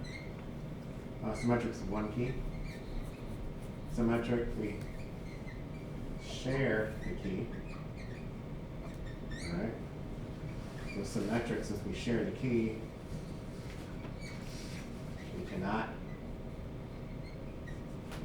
provide something called non-repudiation. Remember we talked about this word this morning? Yeah, prove that you did it. Right. I can't, because if we share the same key, and I share the key with him, how do I know if I was talking to you or talking to him or anybody else in this room if we all share the same key? The only benefit of symmetric with one key is if I'm moving stuff into my house, I have one key to manage, I can actually move stuff into my house extremely fast. So we have this benefit of fast transfer of large data versus asymmetric. Here's asymmetric over here. Asymmetric. So we kind of have some opposites. Asymmetric is two keys. So in this case, we have one key that we use to lock the door, and I got to go into my pocket and look for a totally different key to unlock the door. So here we don't share the keys, right? And these aren't going to be line up A, B, C over here. With two-key system, we can provide non-repudiation. So we say provides non-repudiation. This means what? Ricky has two keys. Ricky has Ricky's private key. Ricky has Ricky's public key. I want to make sure I'm talking to Ricky. So what does Ricky give me? Do you give me your private or public key? What do you think smarter one to do? Private or public? Public, right? Private, you keep private. That's why it's called private. You never give out your private key. So Ricky gives me his public key. That way I know I'm talking to Ricky. And Sean has two keys. Sean's private key, Sean's public key. Which key do you think I'll give you? Public. My public, Sean's public key. So now we've exchanged with each other our public keys, and we know that we're talking to each other. That's how we can provide non-repudiation. You can't say it wasn't you who gave me your public key because you're the one who gave it to me. I got Ricky's public key tag on here, and I can't say that I wasn't talking to you because you got Sean's public key. B, over here, we have, it says here, fast transfer of data, slow. Big difference. So here we have non-repudiation slow. Here we have cannot provide non-repudiation fast. I should have had I shouldn't really have A here. I should have over here one key. Sometimes we call it a shared key. And I should write it. You just have a matching A and B. So two key system, one key system. Sometimes we call it a shared key system. Sometimes they call this a public key system because we have that private key and public key. That's where that public key system comes in. Just make sure you know the benefits and drawbacks of each. Okay. Now in the book, of course, they're talking about Alice and Bob. Is that what they're using, Alice and Bob? And they have some definitions here. I'm going to give you two scenarios that I'm going to draw out here on the board. And I have these in paint documents, but since I'm up here drawing today, I'm trying to keep myself awake. I gotta get back in the groove. I stay up late Sundays and I gotta come to work Monday. I didn't stay up too late last night, it was like midnight. So we have this message transmission of data. And this is kind of the example I show in the book, but I'm gonna make mine a lot simpler. Over here we have Bob. Bob has two keys, right? Bob has Bob's public. Bob has Bob's private key. Bob give out his private key? No. Bob is sending a message over here calling him Sue. So Sue has a public key. And Sue has her private key. And Sue gives out her private key. No. So that's the main thing we need to establish, that we cannot give out private keys. Now Bob is sending Sue a message. Here's a message that Bob is sending over to Sue. There's a couple requirements that he needs. He wants to provide non-repudiation.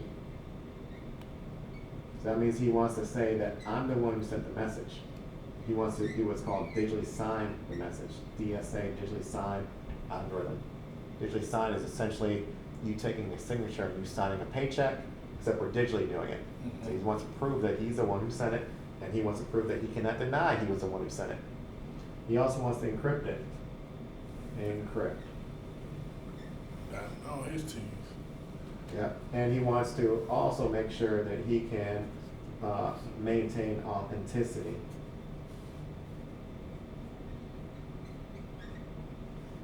He wants to make sure it's authentic, that they can prove that it came from him. Now there's 4 keys. Public, private, Sue's public and private. Which key does Bob use to digitally sign this message, provide non-repudiation, authenticity? Huh? Private key. His private key. How do you know that so fast? Usually people don't get this because there's 4 choices, but you did really good. You're gonna use the Bob private key. I think I made it clearer now. Sure you did. Okay. Yeah, I think now I've gotten to be able to know how to teach this and make the answer kind of obvious, whereas before I was kind of leading to confusion for students. So if we use a private key to encrypt the message, by default we have to use the opposite to decrypt the message. So if we use a private key to encrypt it, we have to use a public key to decrypt it. Which public key is the answer? It's gonna be Sue's public key because it's So- on her. Well, yeah, this is where I haven't gotten to how to make this clear yet. Actually, gonna be Bob's public key. Okay, she did give it to you. Gonna You use get Bob's it. public key, yes. Yeah. It's all good. You get the first one, which I'm glad that we're gonna get the first one. So if we use a private key, we gotta use the opposite public key to decrypt it. Now, laundry list. No, that makes sense. Over here, we have one other scenario. Thank you, sir. Over here, we have another scenario where we have Bob still sending Ann a message, right? So again, we have the 3 keys. I'm gonna say Bob's public key and Bob's private key. And then we got Ann's public key, we got Ann's private key. The only thing Bob wants to do this time is he just wants to encrypt the message. He does not want to do anything else other than encrypt the message. In this case, I'm just going to teach this. In this case, he's going to actually ask Ann for her private public key. Can Ann give him public key? Yeah. She can hand it. She can give Yeah, her it's public. Ann's public key. Now, if we use a public key, what by default do we have to use to decrypt it? You said It'll be The Bob. opposite, which is Bob's public. no. If we use a public key, then we have to use a private key. Ann's private key? Ann's Okay. private key. We use Ann's public key. The opposite is going to be I Ann's. didn't want to say private for Bob. Private. That's why I got caught up. Now, Ann can use her private key to decrypt it because Ann does have her private key.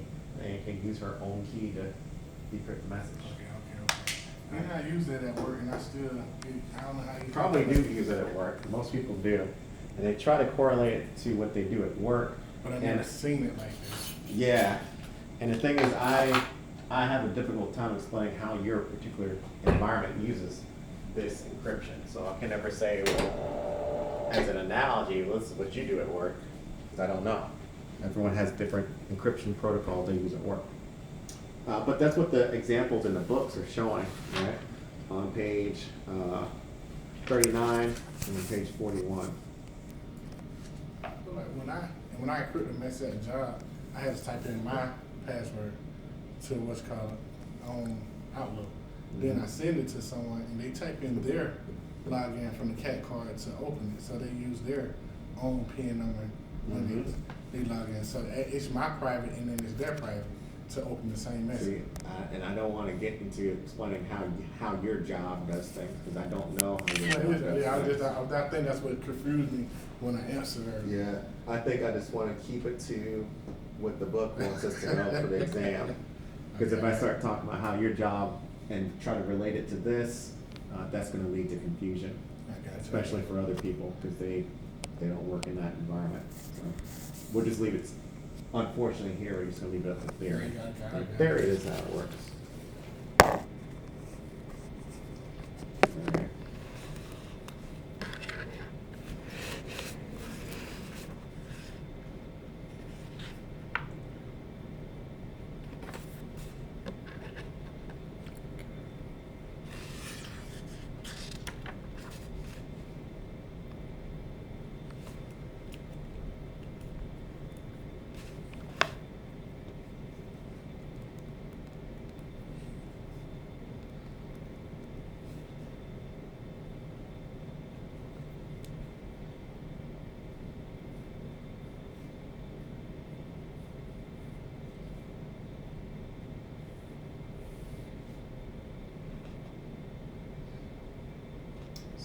So I did need to respond to them. I have a class next week and they're trying to decide if it's gonna be me teaching 601 or 701. I'm just like, I don't care which one it is, whatever you sold to the students, I'm fine with. So he needs to order the books, got 22 next week. All right, key length. Key length. So in this scenario, we're still talking about encryption. There's protocols that we can use to perform this encryption, right? Symmetric has protocols that can be used to perform encryption, and asymmetric has protocols that can be used to perform encryption. Now with these protocols, we have this thing called a bit key. Bit key represents the strength of the encryption. Okay. Or in layman's terms, they're all gamers. Pop quiz. How many bits was the original Nintendo? How many bits was the original Nintendo? I want to say 8. 8 bits. Good job. Good job, bro. Yeah. It was 8 bits. What about Super Nintendo? 64. No, Huh? 16. 16. Yeah, think about Sega Genesis. Remember Sega Genesis had a big 16-bit logo on the front? Did you have Genesis? I did. Okay. So, yeah, between Nintendo and Super Nintendo, the bits went from 8 bits to 16 bits. The power was twice as powerful. Right? So the bit keys, think about bit keys. These numbers represent the power of the encryption. So when we look at the bit key as 128 bits versus the bit key is 256 bits, now we can start to understand the power of this encryption. Okay. Especially when you're thinking about technology, you think about what the home user has at their house as far as the power of a system and how much bits that system has. Right? He was saying 64 bits. A lot of things are 64 bits. Windows 11 is running 64 bits. But look at this encryption, 256 bits. So you have an OS at your house that is capable of 64 bits, but you have an encryption, this encrypting data, 256 bits, which is what, 64 times, 4. So it's 4 times powerful than what a home user has on their computer. So you can't use your computer at home to try to crack something that's 256 bits, so 4 times as powerful. That's true. And we think about Nintendo in the 80s at 8 bits. There was actually an encryption in the 80s called MD5 that's 128 bits. So imagine how much powerful that was when the most powerful system that somebody had at home was an 8-bit Nintendo. And encryption running it in 1977 MD5 was 128 bits. So here, what we need to know is, yes, there's a lot of bit keys. Every protocol had a different bit key length.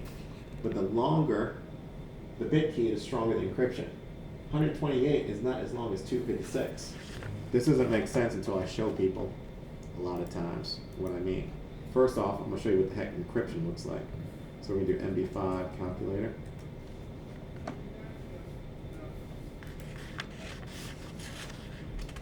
And here I'm going to put a password in. Welcome, W3, exclamation mark, C0, M3. Uppercase, lowercase character number, right? Uppercase, lowercase character number is a complex password. Generate. So here is an encrypted value of welcome. Now, if you hack into a database, does this look like anything like this? No. So nobody's going to be able to determine what the password is. This is 128 bits. SHA-1, 160 bits. So 160 bits is stronger than 128. And look how long that key is compared to MD5. Yep. Now, 160 at SHA is actually not the strongest hash that we have nowadays. The strongest hash we have is 512. Right. So it's 5 times longer than 160 almost. It's close to 5 times longer. If we look at SHA 512 real quick, same word. I'm going to take this word welcome. I'm going to bring up a SHA 512 calculator. I'm going to paste it in here. And you can see, yeah, you can see how long that is. So the concept they're talking about here in this page is key length. The longer the key length, the longer it's going to take for me to brute force my way and try to figure out what this password really is. There's not in my lifetime am I going to be able to take this long key length and then reverse it into welcome. That's right. That's right. And what they say in the book is that a hash, that's what we're looking at, these are hashes, they're one way. That means you can go from plain text to ciphertext, but you can't go from ciphertext back to plain text. Called a one-way function. You can go on only one way. These are not hashes. These are encryption. Remember, a key, that's two-way. If I send you a message, you have a key to decrypt it. There's a way to be able to read that information that I sent over the network. A hash, passwords are hashed. We don't want somebody going to a password database of hashes and be able to reverse them. So passwords are stored in hashes. They're not stored in symmetric or asymmetric. These are two totally different protocols. Outstanding. All right, moving on. So ending with AES. What's so important about AES? Why is that written here? AES is the de facto protocol that the United States government has decided to use to encrypt all data at rest. So anything that's on a hard drive that's what's considered data at rest uses AES if we're using the most secure protocol to make sure that data stays encrypted. Gotcha.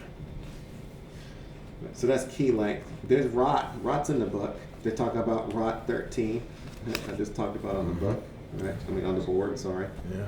We talk about ROT 17. That would be very hard for me to figure out. You can only do 26, with 26 characters in alphabet. Right. But like it says you like do Rock 13 and you start off at like S, don't you just start back over at 8? You start back over, Okay.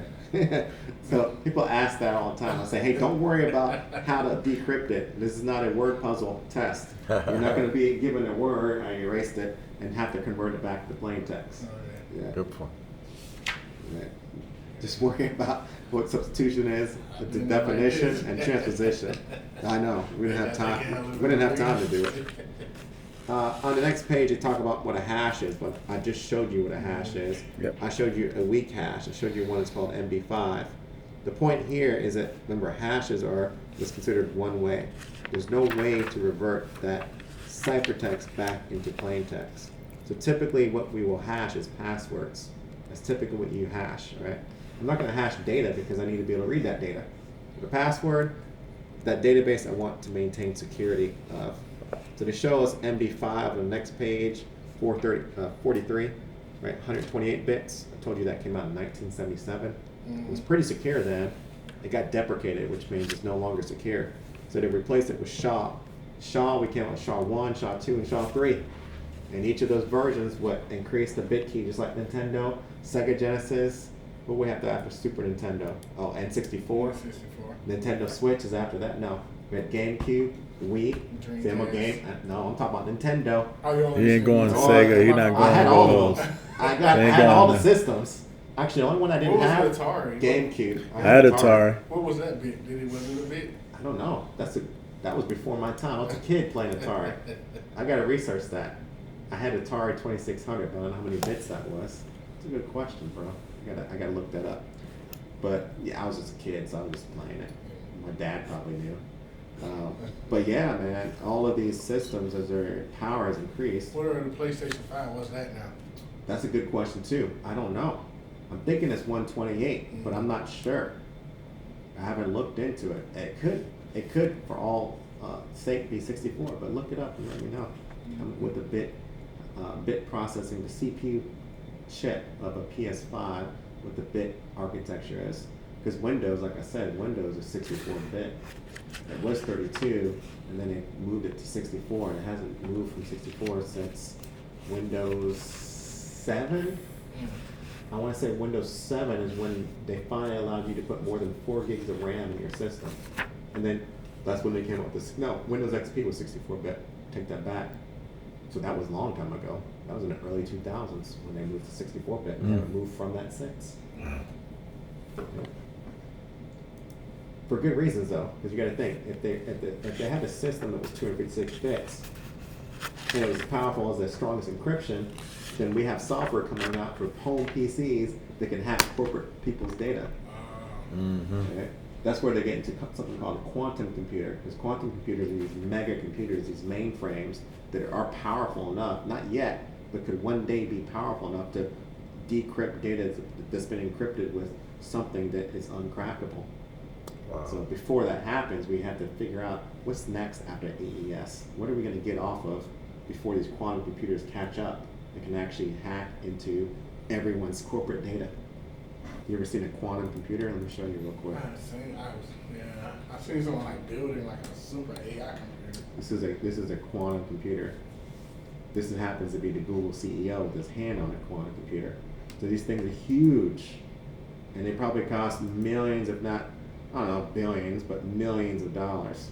They're not capable of being in the hands of a home user. Not even close. Not the power. This is just a part of it. Who knows how far it goes up in the ceiling, all right? But yeah, they're not capable of being affordable by somebody like common folk. And then we get something about the encryption. I was like, them two computers that they had communicated with each other. Yeah. They had created their own language, and then they couldn't understand what they said, so they had to shut them down. Oh, really? They had like two computers. Scared, huh? They got scared. Terminator, huh? Yeah, two computers just created their own language. They were just talking about them, whatever. They could not decrypt it for nothing in the world. So That's scary. I haven't heard of that. I haven't heard of that one coming, man. It's it was a scary. while. It was a while back. Just like in Japan, how those robots attacked and killed multiple people. I heard about that, but I didn't know if that was true or not. In Japan, they're not underneath our like the protection thing anymore. Uh-huh. That is over, so now they can develop their own weapons and stuff now. Dude, what was I watching like the other day? I don't know if it was an anime or something, but it was something about how AI. It was a sci-fi movie. That's what it was. I was on an airplane. I was watching a sci-fi movie, and they were talking about a lot of times in these movies, by the way, gang. Precursors. They're real. They're based on some type of real story. These developers have come up with aliens and invasions and all this stuff out of thin air, right? Mm-hmm. But the movie I was watching was on a plane where they developed AI. The AI got so smart, it started killing everybody, right? I forget the movie. It was a good movie too, but it was not illegal. They made it illegal in the U.S., but they did not make it illegal in Asian countries. So they continued to make these robots. Right? That one day it became so smart, and they started having like faces like humans. You couldn't even tell in the movie that it was a robot. Wow. But they were just going rogue. They just started taking control of everybody. So, anyways, AI, machine learning, all that stuff we do talk about in this class a lot, actually. Good. All right, so I talked about hashing. That's on page 42. I talked about weak and strong hashes. For test purposes, we don't want to use MD5, but we do want to use SHA. And SHA comes in several variations, right? We have SHA at 160-bit. We have SHA-2. Now we have 4 variations of SHA-2. SHA-2 gets from 192 to 224 to 384 to the biggest 512. So there's lots of variations for SHA. Of course, like I said, I just showed you guys what 512 looks like. Okay. Now all these examples of Bob and Ann, I've already talked about Bob and Alice that she used in the book. I talked about Bob and Ann. These are the 2 examples you need to know. What key do we use based on the scenario? If they're encrypting the data, they want to provide non-repudiation, they provide authenticity, they want to digitally sign the message, we have to use his private key. It's like his digital signature. I think that's what clued you in there. If we use a private key, public key is the opposite. If we just want to encrypt it, we ask the recipient, and she's the recipient, can I get your public key? Or we use the recipient's public key. If we use a recipient's public key, opposite. The recipient's private key is used to decrypt it. All right. Moving to the next page, 3B.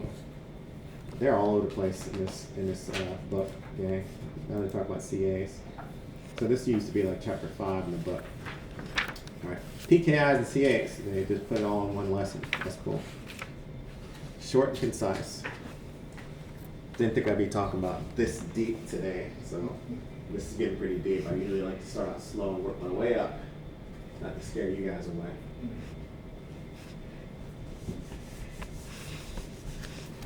So we have something called a PKI. And I have an equal symbol as equivalent to something called a DMV.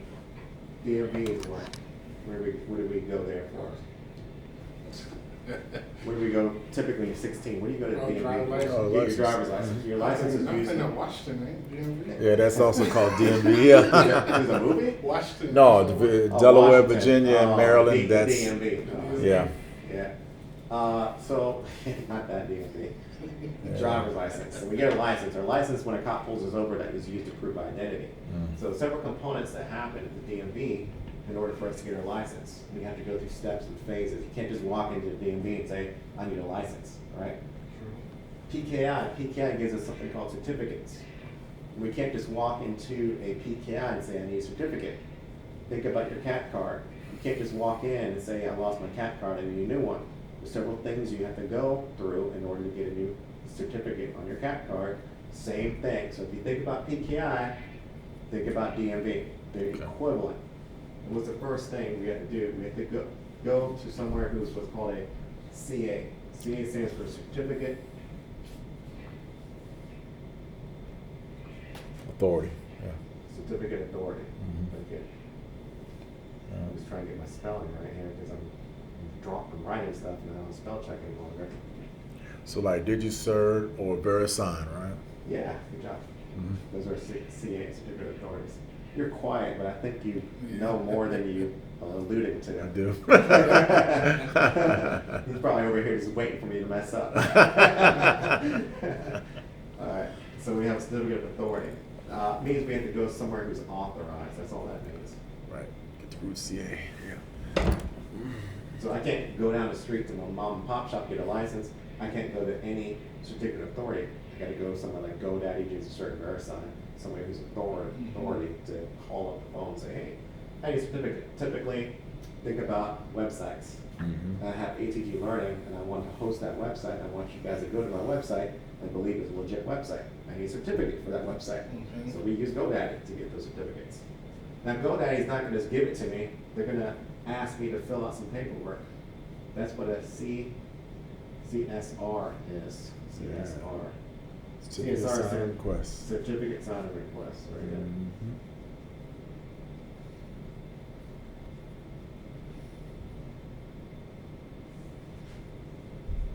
No, certificate signing request Q, is paperwork.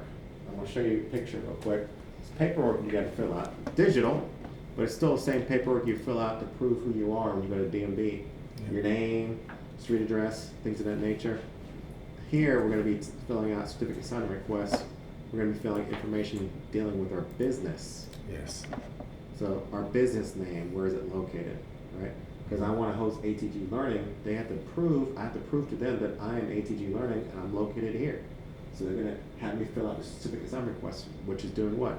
I'm requesting a certificate, right? So I fill this out, next, and they might even ask me, hey, we're gonna need you to send mail from the business. We're gonna need to send tax information from the business. We gotta make sure that you are the person who owns that company that you want to host this website by. Yes. Not just anybody can say, oh, Yes. ATG Learning. That's right. So after certificate sign request, we fill out the paperwork. Again, this is the first step. Nice test question is, what is the first step? CSR. We have this thing called an RA. RA stands for registration authority. So what happens with the registration authority is they are now taking that paperwork we filled out and they're putting it in the database. This can be done sometimes in person. Sometimes it's done remotely. Think about when you register my tag, which is coming up on birthday. I got a bunch of cars in my name. The whole family is under the man of the house. I'm supporting everybody. But all the cars in my name. So that means I gotta take, I'm a car guy, so you guys don't be like, wow. But I got 6 cars that are all in my name. My wife, my daughter, and then I have 4 cars. Mhm. Right? My one race car in the garage does not have to do admissions anymore because it's old now. It's got a Mhm. motor from Japan, but doesn't have to go get admissions. But everybody else, I gotta do admissions. Do you think I really drive into the DMV to do that? No. Not anymore. Now I just fill out how much is it? Pay it online. and they mail it to me. I put a little sticker on the back, right? But that's the same thing. They're gonna fill out that certificate sign request, and they're gonna register me in GoDaddy, and then GoDaddy's gonna say, hey, you're good to go, ATG Learning. You're a legit website. You can host your website, and anybody who goes to you can trust, authorize that you're secure. You're actually ATG Learning. You can actually do that? Yeah. Yeah. I told one of my friends, she didn't know that. I was like, you didn't know you could do that remotely? I sent her the link and said, pay it online. You don't have to drive. I'm taking my day off. No, you don't got to take a day off. They Do it don't have online. to check to see what emissions you're leaking? So you get a emissions test, and when you pass your emissions test, you young man over here, you I got you go online to what's your city? not Sandy Springs, but Dunwoody. Dunwoody. So you go to Dunwoody. You go online. You're gonna type in Dunwoody car registration. It'll take you to the website, and then they're gonna ask you to put in your VIN number for your car, right, or your license number. I usually use my license number. All your cars will come up in the database, and if you pass admissions, all you have to do is pay online. If they can't check that you pass admissions, they'll say, we're waiting on your admissions inspection. And then you have to get that done. I just go to the kiosk in Kroger's and just get Yeah, the I see sticker. people doing that too. You don't have to do that. You don't have to do that. But Go you online. get you get the sticker They right there. send it to you in the mail. Oh, you want the sticker now? You get it right there. They come in the mail. 3 days. Yeah. Make sure you can actually get your admissions and you get the sticker a month prior to your birthday. That's right. I do. I got my 21st Yeah, Learn birthday. something every day. When's your birthday? The 22nd of September. So Oh, September? I go on the Okay. 21st and get the admission done. Oh, you do it right before? I'm that guy. That's not, don't be that guy. What if your admissions don't pass? Then you're gonna be that guy behind bars. Cause you can't drive without your car being registered. And you get a temporary. Well, yeah, if you get admissions and you're saying you're in your interim fixing it, I think it's like 30 or 60 days or something like that. But still, now you're gonna be getting pulled over because cops are behind you and like your stickers are up to date. You don't want that. And we already black, so. I don't want that. You got that right. Give them any reason. Speaking pull true. us over. Yes, sir. Got that right. Alright, so we got CA, CSR, and then registration. After this, we have something called a CRL, Certificate Revocation List, what that stands for. Certificate Revocation List. So think about it like this. Cops, when they pulled you over long ago, they used to have to call in to the operator and run your license. We're running your license, think about the movie, running your license, we'll get back to you in about 5 minutes, we're still running your license. It was a manual way, this is what's called manual. Manually, they had to look at a list and see if your license was on the list. So they're looking at serial numbers, CRL, cessation of operations. Here's a list. Actually, you can download a database of all the certificates that have been revoked. You see all these serial numbers because one thing that's common with certificates is that just like our license, our driver's license has serial numbers on them. Right? Believe it or not, you got a serial number on your license, you got a serial number here. And what it's looking at is seeing if the serial number shows up on the list. Sure enough, it did. It shows the date and it shows the reason. Cessation of operation means the business is closed down. That certificate cannot be good if the business does not exist any longer. I always tell people the same reason why a certificate would be revoked and show up on the list, same reason why your license would be revoked. The most common one is expired. Right? With your name change, your residence change, you don't live there anymore, right? You got a hold, you've got a lien on your license. You can have holds, liens, you can owe money on certificates. Your name could change, you don't work at the company anymore. All those things are the same reasons, right? Right. So there's a laundry list. I can't go through all of them, but just think about why your license is revoked and show up on there. Something's wrong. We also have another thing called OCSP. OCSP. This stands for online certificate status protocol. So what's happening here is this is dynamic. Dynamic means it happens in real time. So nowadays when cops pull you over, they already know. They already know if you got a hole in your license. Right? They can see dynamically, maybe some of them, I don't know Georgia, but I know some states embedded in your license tag, as your car drives by, the laser's able to pick up and scan your license plate. My brother said as soon as you enter the county, it pops up in their database. Yeah. Shoot, I was at the airport, West Parking Deck, Atlanta. Amazing technology. You roll in, I don't have to get a ticket. It scans my license plate and it sees my license plate already and lets me in. And when I leave, it knows how long I've been there, scans my license plate and charges me. No ticket. What I do is drive in, drive out, and pay. Right? Best kept secret, by the way. If you're traveling, Atlanta West Parking Deck give you a tip. That's the best place to park, period, if you're going to Atlanta Airport. Jump on a little train, drops you off right there at the airport. And it's a lot better than going to South Parking Deck or North Parking Deck. South Parking Deck's closed right now, so everyone's going to North Parking Deck. You gotta park outside, you gotta walk miles to get to the airport. Wow. With your luggage. So it's funny because you would think that people would know about it. It's empty. Nobody even knows about the Atlanta West Parking Deck. Best kept secret. I'm a train rider. Yeah. Hop on the train. Yeah, or you could park somewhere and just hop on the train and get Catch there. Uber to the train Yeah. station. I'll catch a bus to the train station. That's a good one too. Okay, quick question. Yes. What about the subject alternate name? I know in the CSR I have to always put his SANS in or subject Sand, alternate. we're getting there. Okay. But I'm gonna get to it when we get to the. Okay. But yeah, we're gonna talk about the subject alternative name of Okay. sand. Okay. What I do right here is what I like to, what's called, what is the word I'm looking for? I'm obviously teaching you stuff before we got into the book, so this is just getting us ready, prepped for what we're getting ready to get into the book again for repetition. But yes, I'm going to add some more things like the sand. I don't want to teach too much because it's going to just overload us with too much information. Gotcha. So this is the concept of what the PKI is, and this topic we're getting ready to get into in 3B.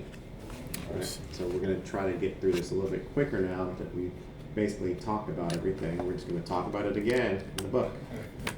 So we know that a certificate of authority, here, let me just show you where you can see certificate of authority real quick. So here I went into my machine, I typed in certificate, I hit the Windows key and I type in certificate, it pops up certificates here. I can go into my trusted certificates, and these are the ones that Henry was rambling up his head. DigiCert's here, there's Global Sign, GoDaddy's here, Microsoft, they're their own certificate of authority, VeriSign's here as well, right? If I double click on these certificates, you can go into the details about the certificates and you can see a standard that they're all in. They're all in the same standard. It's called an X.509 standard. You can see they all have a serial number, they all have who issued it, and they all have a valid from, valid to. Your driver's license is in a standard. Your driver's license is a serial number with state issued it, Georgia, valid from, valid to. So we go to any one of these, VeriSign, I'm gonna go to GoDaddy, details, it's in the same X.509 standard. Serial number, issuer, valid from, valid to. And all these fields are similar, independent of who issued the certificate. Doesn't matter who issued the certificate. Global Sign, same thing. It's got the same fields. Right? No, we don't have to know about every single field here and what the use case of these fields are. That's going to be some you learn on the job training if you ever get into specifically managing certificates, right? Which is a very niche part of the job. All right, zooming back out. So I showed you some of the authorized places that are certificate of authorities. Now, notice here they talk about third-party CA, entity that has established widespread trust. That's GoDaddy, that's VeriSign, that's all the people we just saw. They're all third-party CAs. That means I can pick up the phone and call any of these, Microsoft, and they can issue me a certificate. Military doesn't use third-party CAs. So where do they throw this off in the book? We all use what's called internal CAs. On page 48, and obviously 48 is not talking about private. They just talk about third party. I'm going to talk about private now. It's probably going to pop up in the book in 2 pages. Military, you guys use what's called a self-sign or an internal CA. That's right. That means it does not have widespread trust. You only trust people inside the military. Of course, that's for security purposes, right? But the problem with that is when I go to a military site, watch what happens. AF Mil portal.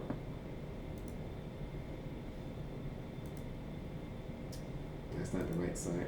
AF Mil portal. So I'm about to prove myself wrong. There we go. You see this? I get a trust issue. Mm-hmm. Attackers might be trying to steal your information. Certificate's not valid. Mm-hmm. I can go up here. It even says not secure. Mm-hmm. Your connection site is not secure. Certificate's not valid. I don't trust it. But we know the site is a legit site. I go here. Who issued it? Issued by. That's the self-sign. The DoD issues all .mil.gov sites. So if you're internal and I go to the site, I have a certificate and I trust it. I don't get a trusted issue. But you go home, you go to the site, you get this trust issue. So a disadvantage of internal is this trust issue. Yeah, The my only pen file. advantage of internal is that it's free. That's the only advantage. What's Is the it's free. PM? Pen file. We ain't worried about that for Yeah, this you don't need to worry class. about that. Yeah, it's not for the test. That's right. Oh, they got But four. if I go here to advance, I'm not even sure what I pulled up there, because that typically would show. I can proceed. Yeah, you go take to it. advance again. I can proceed, and it will still take me there. So what's happening here is I manually trust it and said, all right, I know you don't trust it, but I trust it. Let me there anyhow. So obviously here it's saying, hey, you can't come here unless you're a government official, and I'm gonna need a CAT card and everything else before I get in here. This is called that thing that allows people to be deterred. This is a deterrent. This is a warning banner. If you're not military, don't come here. That's right. Turn. I'm going there anyhow. Warning barrel. But here, obviously, There's a insert your PKI CAT right there. card. I can't get in, even if I The wanted key to. infrastructure. Right. Yes. So they can't hide everything. If it's on the internet, it's on the internet. People are still going to try to get there. So that's what a self-sign or internal CA is. Again, what's the benefit? And summarize real quick. Third party is trusted. Disadvantage, you got to pay for it. I got to pay for GoDaddy. Self-sign, internal, Don't have to pay. don't have to pay, but big time trust issue. So it depends on what you want. Like I said, everything's in the look. X.509 standard. Be key. I showed you what those standards look like. All those fields match, independent of GoDaddy, DigiCert, VeriSign. They all have serial number. Who issued it? Valid to, valid from. Just like our driver's license. How they get you an exam? They'll say X.504 or X.503. It's an X.509. With standards of all certificates get issued. Always X.509 Just standard. a tricky question. I got you. Yeah. Mm-hmm. So I basically showed you guys a screenshot of this, where we went in and we looked at a certificate, right? We can see all the fields and values, which is where the X.509 standard is. Here we have this thing called a chain of trust, and we have a root, intermediary, and leaf CAs. This is where they moved to self-sign CAs to. Right? So I just talked about self-sign CAs and internal, but they moved it to, like I said, 2 slides down. This is where we got to talk about these, because we haven't talked about a root, intermediate, and leaf CA yet. But we have talked about self-sign CAs. Right? Mhm. So I'm going to go to a picture, because I'm not going to draw this one out, that I have drawn, unless they got a nice picture in the book, you know. I got a little one. No, not one that makes it simple. Yeah. And that's my whole goal, is to make things as simple as possible. So I'm gonna go here to my paint document. Actually, you know what? It's in your notes. Right in your notes. So I'm just gonna go straight to your notes and show you guys. So I've given this to you guys already. You do Control F. And type in certificate real quick. And it's gonna take you right to where it's at in your notes.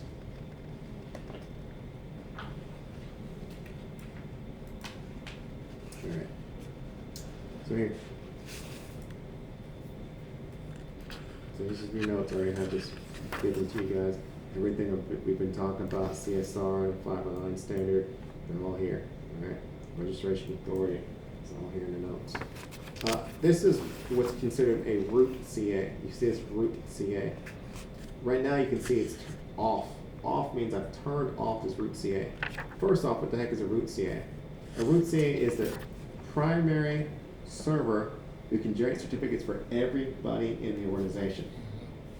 So think of you losing your CAP card. You go to this one guy in your base, and he can generate certificates for anybody in the entire base who loses their CAP card, which will essentially give anybody access to anything that they want, depending on what department they work.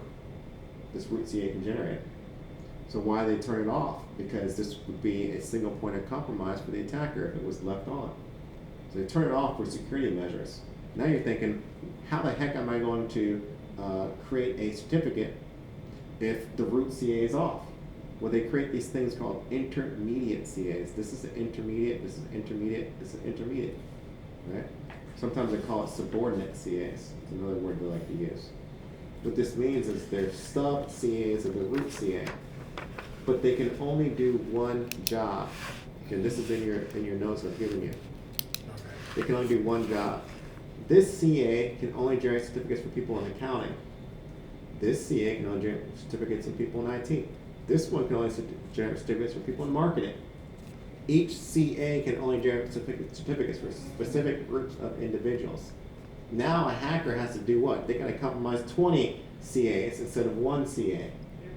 So this increases my attack surface, which makes it harder for the hacker to gain access to my systems. Now this chain of trust, certificate chaining, they talk about in the book.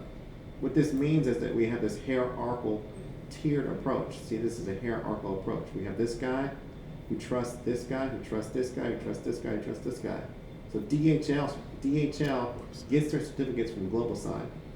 This is the chain of trust in which it goes back to where the certificate originated from. Now, if somebody hacked into GlobalSign, a hacker, anybody who got their certificate from GlobalSign, in this case DHL, whoever else, that chain of trust is broken and their certificates would have to now be revoked. Because we no longer trust the root CA because he's been compromised. Right. Think about it like the CEO. CEO, he's a lead person in the office. He says the office is closed. It trickles down to all the people in the office below him. But the CEO died. Nobody's going to believe information comes from the CEO because he's compromised. I don't believe that came from the CEO. I heard he died yesterday. I'm coming in tomorrow. You can stay home if you want to. The chain of trust has been broken.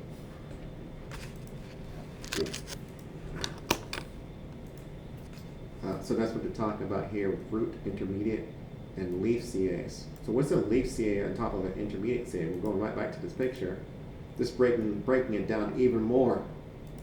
So in this picture, we had our intermediate CAs. So remember, this one I said can only generate certificates for people in marketing.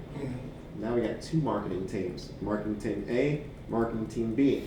Those are leafs. So you got to create another? So we create on this intermediate CA, we keep creating leaves. Oh, okay. They branch off just like a tree, right? Everything trusts the root of the tree, but we got everything that lives off the tree. That's where this tree and leaves and branches come from.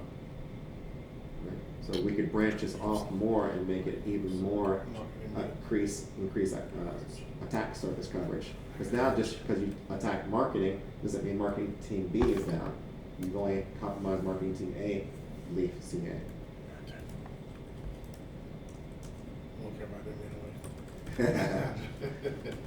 So here's that CSR, right, where we at in the book. That's on page 51. As I mentioned on here on the board, and it's in your notes, that's the first step we take. And you fill out that paperwork. They actually got a good picture here now in the book. So I ain't gotta really Google it no more. I still like my picture on Google, it's a lot more simpler. But we're filling out information about who we are. We're identifying who we are. Right? On here, it says SAN. SAN stands for Subject Alternative Name. So you can see what we got here. We have different websites that have multiple subdomain names. Give an example. Google.com. That's the root domain name. But Google has several subject alternative names. Maps.google.com, Photos.google.com, Cloud.google.com. Shoot, there's even one called Drive drive.google.com. I store all my stuff there. I couldn't even believe that. There's a one called drive.google.com. Mhm. Google Right? Drive. Yeah. So it has all of these subject alternative names, and Google needs to purchase a certificate for each of those subject alternative names. Well, Google doesn't use self-sign. Google has to pay for these. And they got to manage. So there's like 50 different websites that Google has to manage. There's 50 different certificates, and they're all expiring in different times. So what Google does is instead of buying 50 certificates, they buy one called a WildCard certificate. It says, I don't care what is in front of Google.com. They buy something called a star.google.com. I don't care what's in front of Google.com. As long as it ends with Google.com, trust it. They buy one certificate called a WildCard, star.google.com, and they apply it to all of those subject alternative website names. They all have that Infinity. same one. For Infinity. Yeah, star asterisk just means it's a variable. I don't care what it is. So you can use that a lot of times. IT professionals, if somebody lost a Word document and all you had to go on was the person said, I had a Word file and I lost it. I don't know where it is. I would search star.doc. I would search for all the files that end in .doc, which is a Word doc. And I scrolled through all of them, and I had my tedious job of looking for that file. What was the name of the Word file? To tell me the name of it, I find it, and I tell them, oh, did you know you clicked and dragged it into this folder? It happens all the time. Like, oh, I didn't know. I was working fast. I wasn't sure where I moved it. It just disappeared. No, you moved, clicked, and dragged it, and you didn't know where you clicked and dragged it to. So we use that sometimes for searching in IT. Man. But the purpose of a wild card is so that it gives me the ability to manage one certificate and pay for one certificate. So all I gotta worry about is this one expiring. I don't have to worry about Maps, Drive, Google, Cloud, Photos, all those certificates. I used to be able to show this, but Google's changed something. I got Google. It could be my browser, but I'm gonna do it one more time in this class and see if it's gonna appear for us. Drive.google.com. Google. Let's see if we can see it this time. I don't know. Last time I couldn't see it, so I'm gonna go here to certificates, connection secure, certificate's valid. Oh, look at that. Start at Star Google.com. WildCard right there. Huh. That's great. All right, where we at? Lesson 7. All right, so like I said, there's a reason why our certificates were revoked. I showed you guys a real certificate revocation list. I got one here. They don't show the reason, however, so we're not able to see the reason here. But we can see the certificate is on the list. Manual list is tedious. You got to download it.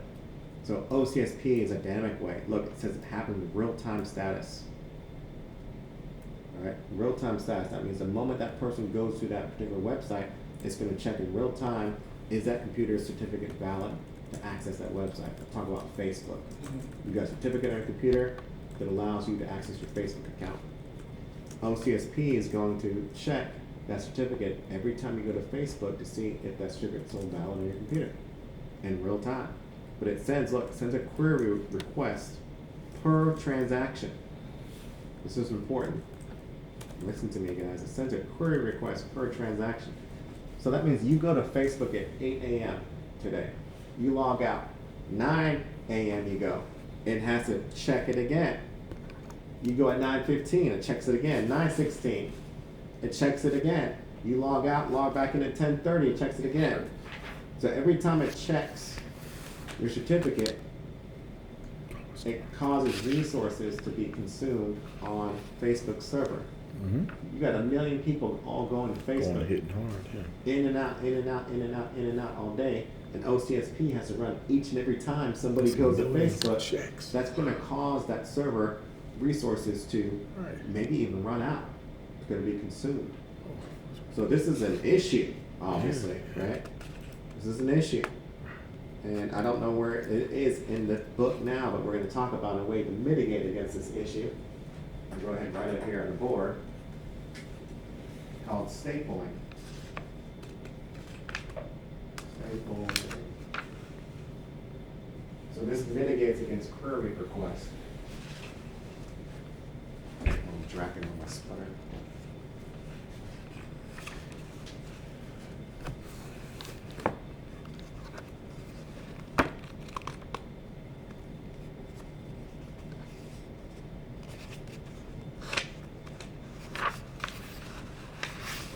think of it like this, layman's terms. We've all brought a bag back to Walmart before, from Best Buy. You walk in with something you're returning, right? What's the first thing the greeter does when you get to the door with that bag? Checks it. But what do they do with the bag? You're bringing something back, and you got a bag with the goods in it. What do they typically do with that bag? They put a sticker on it, right? Yeah, I know which Walmart you be going to. Best Buy. Obviously, they have to put something on that bag. Well, usually when I go, they just point you in the direction of where to Oh, go. really? Yeah. Well, most of the places I go to, at least in Kennesaw, they put something on that return item to signal to other people in there that you brought it back in the store. Mhm. You're not walking around with it and you're walking out the store because they don't know if you picked it up off the shelf and you're walking out. Yeah. So they put something on the device, the bag, box, sticker, and they typically it's like an orange little sticker saying, hey, he came in with this, Return. right? And he's coming to return it. That means that when somebody else sees you, the security guard, they're not going to question why are you walking around with this device or why are you looking like you're exiting without paying for it. Somebody's checked it already, right? So here, going back to this stapling analogy, what happens is Ricky logs in at 9 a.m., right? Facebook. Facebook staples a receipt to your certificate saying, I checked you at 9 a.m. and I don't have to check you for the next 24 hours. So you log in and out, in and out, in and out as much as you want. I'm not going to send a query request to your computer to check if it's good because I checked you at 9 a.m. and you're good for the next 24 hours. Gotcha. All right. Now, you could be stapled for longer than 24 hours, but this could be just something that you would set up as an admin on how long do you want to staple a receipt to that certificate to say it's good for.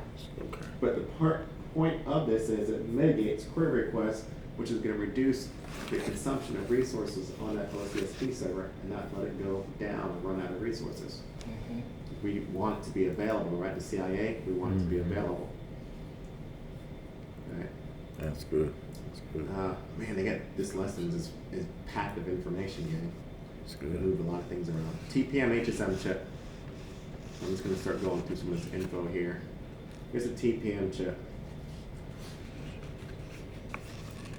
We go to images here. And this is a TPM chip. It's a chip that's been soldered onto a motherboard. You can see that right there? The chip is soldered onto a motherboard. Now what does this do? Well, this allows us to boot into the BIOS. And in the BIOS, we have an option that says that we now have TPM support because guess what? It's soldered onto the motherboard. Now by default, it's actually disabled. If we go in and enable TPM support, which is, by the way, it's the default now for Windows 11. Windows 11, you can't upgrade Windows 11 unless your computer has TPM built in. So if you have a computer at home that doesn't have a TPM chip, guess what? You gotta throw it out. It ain't gonna work. Or businesses that have computers that have a TPM chip, they're not gonna be upgradable to Windows 11. On top of a lot of other things that Windows 11 decided to do too. But that's different topic. So when you enable it, what does it do? It takes an integrity check of the hardware of your system. And if it detects something malicious has compromised the hardware of your system, it'll halt the boot process. It won't let you boot up the Windows. So basically it's going to look for viruses. If it detects some type of virus that's attacked your hardware, it'll say, yeah, I'm not booting up today. That's But if it good. detects that nothing has changed, that's what the integrity check is. If it detects nothing has changed with the hardware maliciously with your system, they don't let you boot into Windows. So it's another security mechanism, but it's soldered on. It's hardware, it's soldered on. What if you bought a motherboard and you wanted to still perform a security check, but you didn't have a motherboard where the TPM chip is soldered on? Well, that's what an HSM chip is. An HSM chip does exactly the same thing, except it's removable. That's the big difference. You can remove it. Here's what an HSM chip looks like. This little USB, you can see he's putting this little USB fob into the side of his computer. What this USB fob does, it is essentially a USB thumb drive, right? Just one that's stripped down, doesn't have all the outer shelling on it. It's going to do the same thing. It's going to take an integrity check of the computer, And as long as this thing's plugged in, if it determines nothing's changed on your computer, it'll boot up. It's like a key though, because even if you have a username and password and you took this to work, and your significant other comes into your room and tries to log into your computer, if you got that on your keychain and you're at work, they can't log in because it's going to be looking for that to be plugged in. All right? So it acts as a key, right? On top of it's going to make sure that there's nothing malicious that has been installed on your machine. Beautiful. Tamper. Nobody's modified, tampered with the system. So KPM and TPMs. TPM and HSM. HSM. Okay, Yes. HSM. This word entropy I want to talk about. Entropy and random number generation. Entropy means that we have high randomness. And the higher the randomness we have, the more secure things are. For example, say I had to guess the number 1 through 10, right? How random could it be that I can probably guess the number? Or maybe 1 through 3. 1 through 3, it's not going to be that much random, but 1 through 10 is going to be more random. 1 through 100 is more random. 1 through 1,000 is even more random. The more random it is, the more secure it is, especially if a hacker has to guess a number, but it's randomized 1 through a million. It's going to be almost impossible for him to guess the number, right? 0.005. So entropy, we want something of high entropy or high randomness to make it that much harder for a hacker to guess the encryption algorithm that was used to encrypt our data. So a bit key length of 128 versus a bit key length of 512. 512 is going to have way more randomness than 128. All right, two things here, key escrow and M of N control. A key escrow is a safe place that we're going to store our keys. Remember, we talked about this morning a two-key system, a public and private key system. We give out a public key, but we don't give our private key. And where do we keep our private key? We keep it in a key escrow, a safe place for storage. Since anyone with access to the backup keys can impersonate the true key holder. So what do we do to mitigate against that? M of N control. Now, going back to an escrow, the term is key escrow. A key escrow is a safe place in which we store our private key. All right, that's what a key Gotcha. escrow is. Now, what if Henry found the place in which we stored the private key for ATG, and he went in there solo, and he took that private key and he made changes with the website, defaced it, or made changes on it to make it look like it's not ATG learning? Could he do that by himself? Well, we don't want somebody to do that by themselves. When you need like a second form of So that's what, no, not necessarily. We have something called an M of N control where it's going to take more than one person to go in there to make that change. So it'll take him and somebody else Redundancy. to go in to, it's like nuclear launch planes. I got to have the president's Backup. finger and the general's finger to Yep. launch the nukes. The president can't launch it by himself. Right. So M is how many, and N is the total number of people. So if I'm at a bank, we have total number of people, 10 people. I need 2 people out of the 10 people to be able to enter the bank vault where all the money's at. Good. I can't have one person. I gotta have at least 2 out of the total number, 10 people that work at the bank. And that's just an example. It's not gonna be always 2 of 10. It could be 3 of 10. It could be 5 of 10. But it can't be 1 of 10. Case in point. All right, 3C, got a couple more slides, and then we'll take another break, and then we'll come back to chapter 4. Data states. We talked about this morning, remember? It's the second time we're talking about it. Data at rest means it's not leaving my system. It's on a hard drive. It's on a CD-ROM. It's on a USB. Data in transit means it's left my system, typically via email. And data in use means I'm actively using it. That means I'm looking over Henry's shoulder as he types a password in. Of course, what encrypts data as he types his password in? Called data masking. His password's encrypted in real time. You get the little asterisk, like when you type in your password on Hotmail. Star. It's Yeah. the star. Data masking. Yeah. Bulk encryption using a private asymmetric key is inefficient for large amounts of data. Alright, so what they're talking about here is, you see this large amounts of data? I wish I didn't erase it. But remember, we said that asymmetric is slow in transferring large amounts of data, and symmetric is fast in transferring lots of data. So that's what they're talking about here. If I'm transferring large amounts of data, asymmetric is going to be slow. I should be using symmetric, which I've erased over there, which is fast. Alright, so data at rest, they talk about examples of what data at rest is. I already talked about. It's on a hard drive, typically, disk. And we're going to use the protocol, de facto standard protocol, AES. That's our de facto standard protocol, data at rest. We also want to encrypt databases, software, applications. Right? Here they're talking about different types of databases, right? We got databases like SQL. SQL is what's considered to be relational databases. Let me show you what a relational database looks like. Images. Typically in something called rows and columns. Yeah, let me do this. This is not SQL.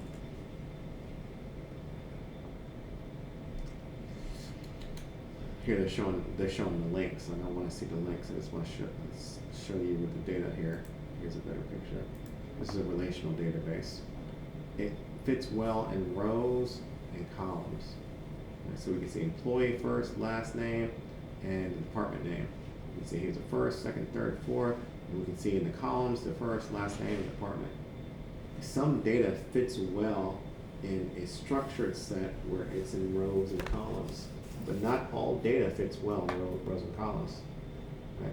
Different types of data fit here. As you can see, here's a picture right here. Some data fits well in rows and columns. Here's relational. Some data fits well in what's called a key value. Some data fits well in a graphical representation. Some fits in a document. Right? So lots of databases store data differently.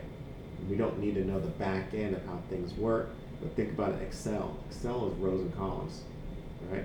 But some of the other programming languages that we don't get into in this class, like JSON coding, JSON stores in key value pairs. Yeah. Right? I'll show you JSON coding and this key value pair real quick. JSON coding.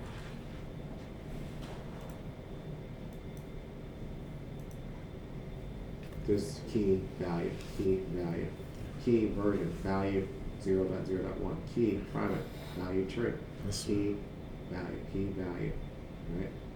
You also show Python too? You want me to show Python coding? Or I do both. I do both. That's why I don't know if you know about Python, but that's a new thing now. Everybody that wants to learn. So, yeah, kind of simple. Yeah, I don't Yeah. have this one ready to go, so Yeah. don't know if I have an example. These all look all kind of. Yeah. Here's the look. It's Python coding right Yeah. here. Right. So this does obviously is not something that would fit well in rows and columns. As you can see, this is not rows and columns type of data. Right? So we have different types of ways people program languages and how data is structured differently. We're talking about here. But at the end of the day, we had to encrypt that data. We want all that data to be encrypted. We want people going in there and being able to read and see and modify and extract information from our databases. Right? So yes, we can go in and we can encrypt, we can hide cells, columns. For example, going back to Excel, Excel is cells and columns, right? Data. So here in Excel, so I do teach Excel as well, I can go into this particular column, and maybe this column includes employee salaries. So I'm going to go right here and click hide. I'm still going to send you the Excel sheet with all the employees and their dates and stuff, but you won't be able to see your salaries. Now, even if you go over here and unhide, I can password protect that. Okay. Right. So when you get ready to unhide it, it's going to ask for the password, and yep, you ain't got the password, you can't see that information. So this is obviously a way to encrypt the data, but really we're hiding it at that point in time. But it's the same thing as encrypting. We don't want people to see certain information on our database. PFS, term definition, PFS, perfect forwarding secrecy. Now what this means is that each time, I'll read this picture here in a little bit. But each time we establish a communication to a system, we want that communication to be secret and we want it to be new. Here's an example. You log into Facebook.com this morning. You walk away from the computer 10 minutes and it's inactive. What's going to happen to that session? It's going to log you out, session timed out. Yeah. Now, when you log in at 9 a.m., you get what's called a token, or a session key that's given to you when you log in. Right. And it's good for that session. When you log out, that session key basically is disconnected. Do you want, when you log back in 10 minutes later, for them to give you the same session key, or do you want them to give you a different session key? What do you think is more secure? Different one. Yeah. Right? So PFS guarantees each and every time you establish a new connection, permit forwarding secrecy is going to give you a new session key, a new token. That way, if somebody did intercept your token at 9 a.m. and they attempt to use it later that day, it's going to expire because that guarantees that every time you establish a new connection, you're going to get a brand new session key or token. Salting, key stretching. Let's see where we're at here. Blockchain, obfuscation. Yeah, these slides need to be changed a little bit, but a lot of information in this one. All right. So we're going to talk about 3 more concepts, and we're going to take a break. Salting. Right, so I'm going to go ahead and combine this with something called a rainbow table attack. Good. All right. Just so we can get knock 2 things out in one sitting here. I'm going to go to crypto slide here, so that I don't have to draw this because I've already kind of drawn it out. Go to this diagram here. And what we see here is a database. It's a database of passwords, but they're stored in hash values. Remember, I showed you what a hash is. And a hash is one way, right? So there's no way that I should know what this hash value is in plain text. Right. I can't reverse it. No, I did do that here. ABCDE reverses the password welcome. Just so you guys can see, this is a hash database Gotcha. of hash passwords. Gotcha. Now, Rainbow Table Attack is a large hash database. We're talking about 2, 3, 4,000 passwords, all right? And what happens in a Rainbow Table Attack is a hacker goes to the dark web. They download a database of a bunch of hash passwords, but their database has the hash and the plain text. Ooh. So what they're doing is they're comparing the hash to my hash. 543201 match, nope. 09876, nope. ABCDE, ABCDE, winner, chicken dinner. That must mean that they have a password of welcome and somebody's using that in the database. Wow. So now I can actually use a real password to brute force my way into the environment. I just got to figure out what user is using that password. So my professor, when I sat in class with you, like you guys, he said the first day of class as I'm falling asleep, if we went, Sean, me and you went to Waffle House, how can my hash browns be different than your hash browns? He said, I add salt to my hash browns. I'm like, add salt? What the heck is he talking about? Well, salt means that he's adding randomness, grains of salt to his hash browns, and automatically his hash browns are going to be different than my hash browns. So now that we have this hash value, let me see if I can actually type in here. I'm not going to be able to type in, so I'm going to have to do this real quick. We'll do this snippet.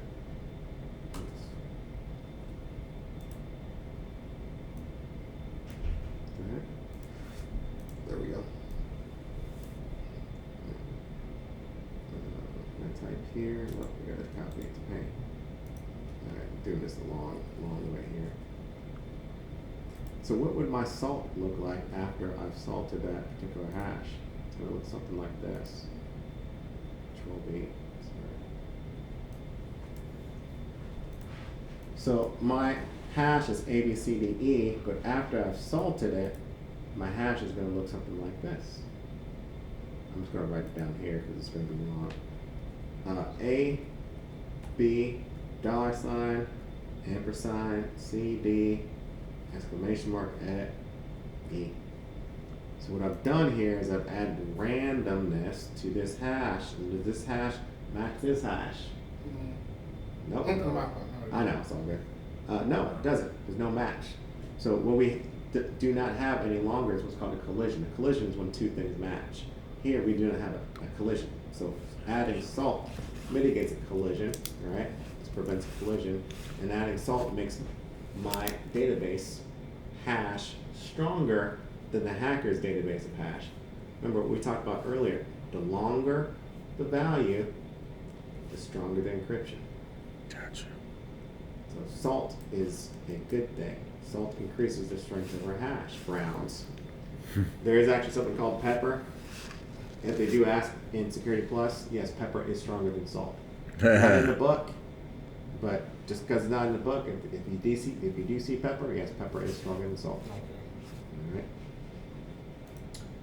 All right.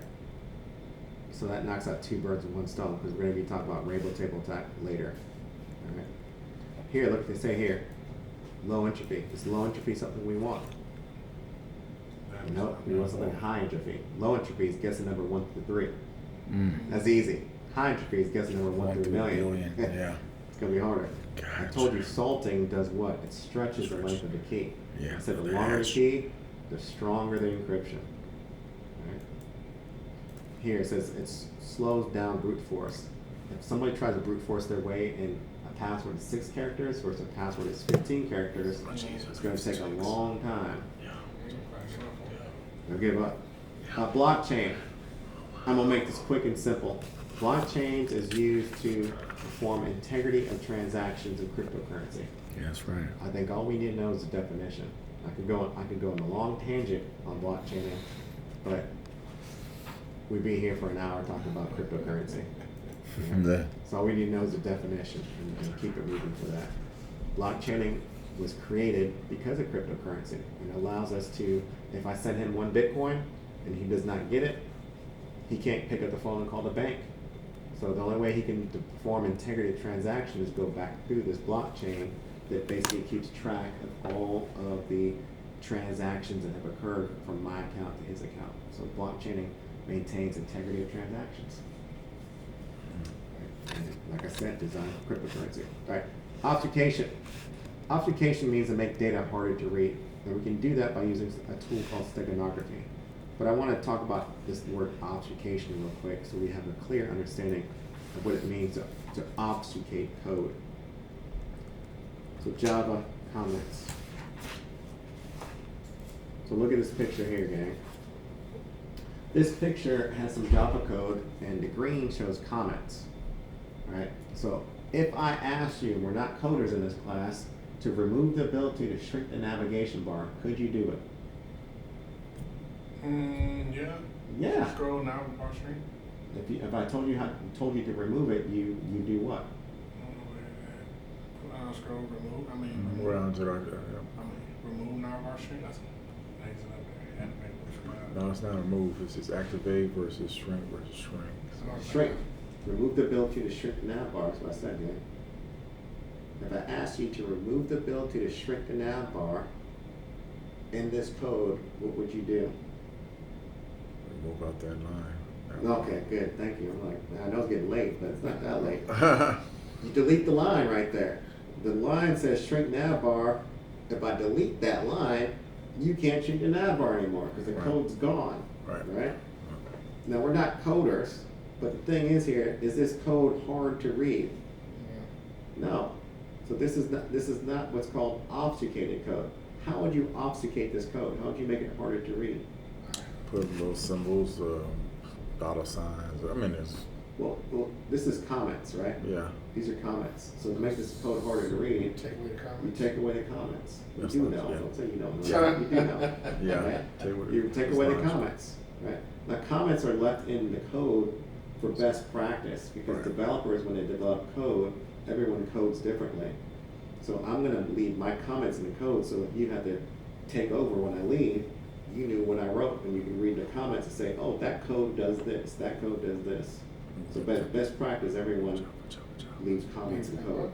But you can take these comments out, you can put them in a safe place. Don't keep them in the same place where a hacker can gain access to the code and see the comments too. Right? So obfuscation is, again, to make data harder to read, and you see why we would want to do that, right? Is it? Right, or we would obfuscate. Now, a tool that can be used to obfuscate code is called steganography. So here's a picture. Picture's worth 1,000 words. Look at this. This software you can download, Zal tool. And what they did is they put a picture in this software, and they click this button called Add Files. And what they're going to do is they're going to add files to the picture, tax information, passwords, W-4 forms. Right? Now I can send this outside of a corporate network as a picture. The software is not going to pick it up. Then I'm sending passwords, tax information, PII out the organization. It sees a picture. I get home, I put the picture in this tool, I click extract files, and I take all those documents out of the picture. God, that's so smart. So steganography is the ability to hide data inside of data, hide it in a file. And what a steganography tool is, it's not just a picture. I could do this with an MP3, I could do this with a video, I could do it with any type of file. They're just showing a picture here, JPEG as an example, but any type of file would suffice. Tokenization. So I know you don't have it, Ricky, but most people have their debit cards on their phones. It's been digitized on their phones. Tokenization. No, I just choose not to. Choose not to? Okay, gotcha. So the purpose of this is that when I place my debit card in my phone, nobody's going to be able to go into my phone and see my debit card information because tokenization encrypts my debit card on my phone. So the term tokenization means to digitize credit card information, typically on a phone. Right? Typically, that's what it's used for, digitizing credit information to be stored on a phone. Right? So now I have a token of my debit card. Now the thing is that it is reversible. I can scan my phone who has an encrypted debit card and tap to pay for an item. So how is that item able to read the encrypted data and take my credit card payment when I tap to pay? The NFC? Well, I mean, NFC does it, but why is NFC able to take data that I've tokenized, encrypted, that's supposed to be secure in my phone, but the NFC can actually read it? It's actually a protocol called homomorphic encryption. And homomorphic encryption is a term in the book, right? It's not here yet, but I'd like to talk about it. Okay.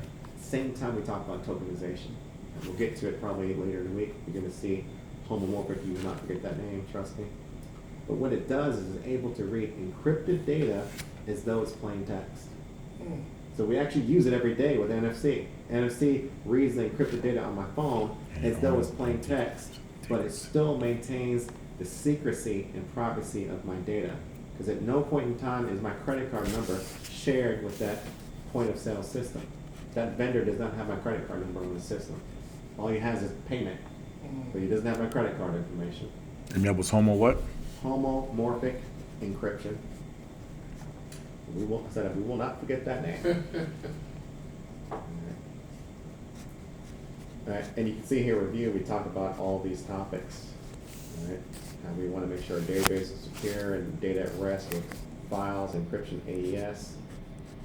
We talked about how we are going to maintain perfect overhead secrecy, new keys every time. Talk about salting. We even mentioned rainbow table tap. We talked about the purpose of salting is to stretch a key and prevent collisions. Integrated transactions, blockchain, obfuscation, and steganography is a tool we can use to make our data harder to read. All right. So that's it for lesson 3. I'm going to hold off on lesson 4 for tomorrow because it's right at 4 o'clock. So with this only being 16 chapters, I'm okay. I don't need to do 4 chapters a day. I'm not trying to kill you guys the first day. One thing before we go. Yeah.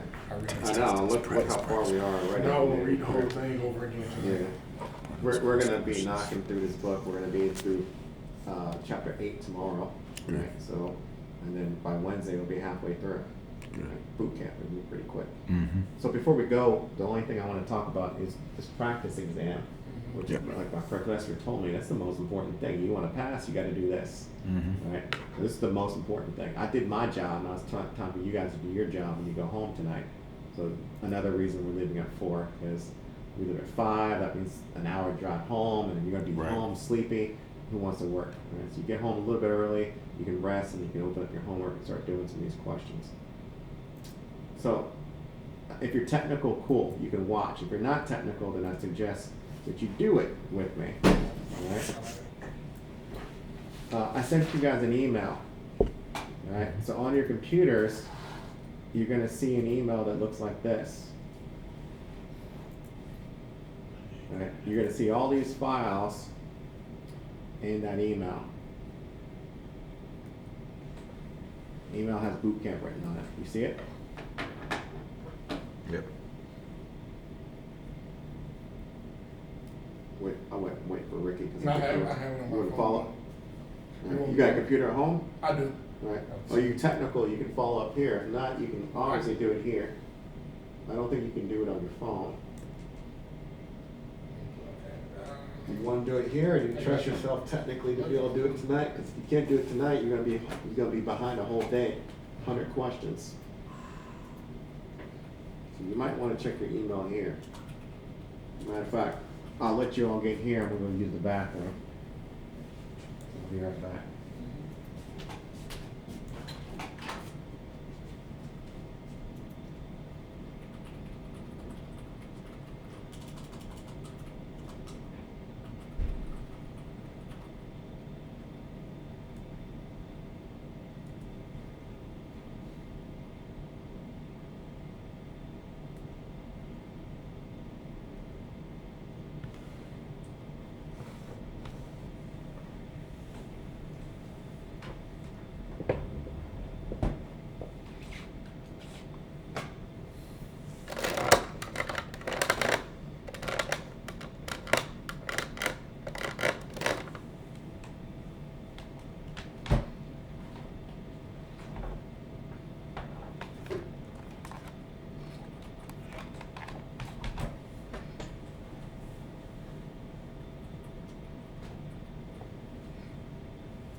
Is your computer turned on? Yeah, it's a big button. Yeah, I'm hitting it. It's not coming on. Huh. That must not be plugged in. Try this over here. And the big button. That ain't running See, either. there it's right there. Is that was plugged in?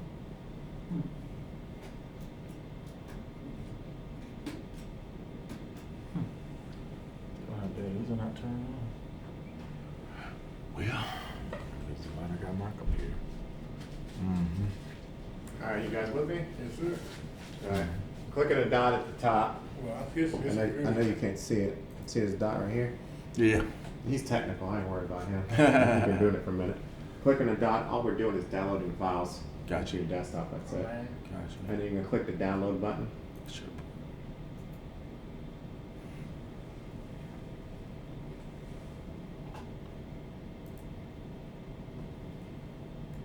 So I clicked on this so it highlights all of them. That way I don't do it one by one. Okay. And you can see I'm sitting here downloading just like you guys.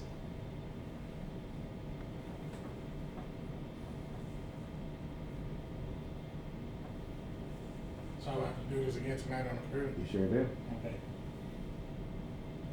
Sure do. Like I tell everyone, I wish I could take the exam for you, but I can't. So Nah, this we is gonna your, be your got you, man. part of I your appreciate homework. you giving us all this info. That's there is how blessed you helped us. I know. This is the key. Yeah. So once it's downloaded, you're gonna see a bunch of files. Like just click on the download, Okay. and I'm gonna do Control A to highlight all the files. Okay. And you can see this player icon. Yep. It's Application. gonna be red when you unzip it. Right now it's not unzipped. So a lot of people aren't technical. They don't know what the heck a zip file is. You have to Oh. extract a zip file. That's where a lot of people download it and they try to run it and it doesn't work because it's zipped. Of course not. So we got to go back to desktop. I'm gonna create a new folder Put it in there. and put it in the new folder. So you Yes. copy it. Yeah, I'm copying the zip files to a new folder on my desktop. Mm-hmm. Did I go too fast? I'm missing new folders. Alright, yeah, paste it. Paste it in the new folder. Zip the player. Zip the player. You see my player is red now. Now we can install player. Gotcha. It's a VC file. I'm gonna double click on player. I'm gonna come over here and help you in a second. Stone update. Don't update? Okay, no Yeah. updates. If you update it, breaks it. Then you just got to download it again. Oh, it's Lord. It's a bootleg player. Okay. Oh, gotcha. So yeah, if you accidentally, just download it again. Gotcha.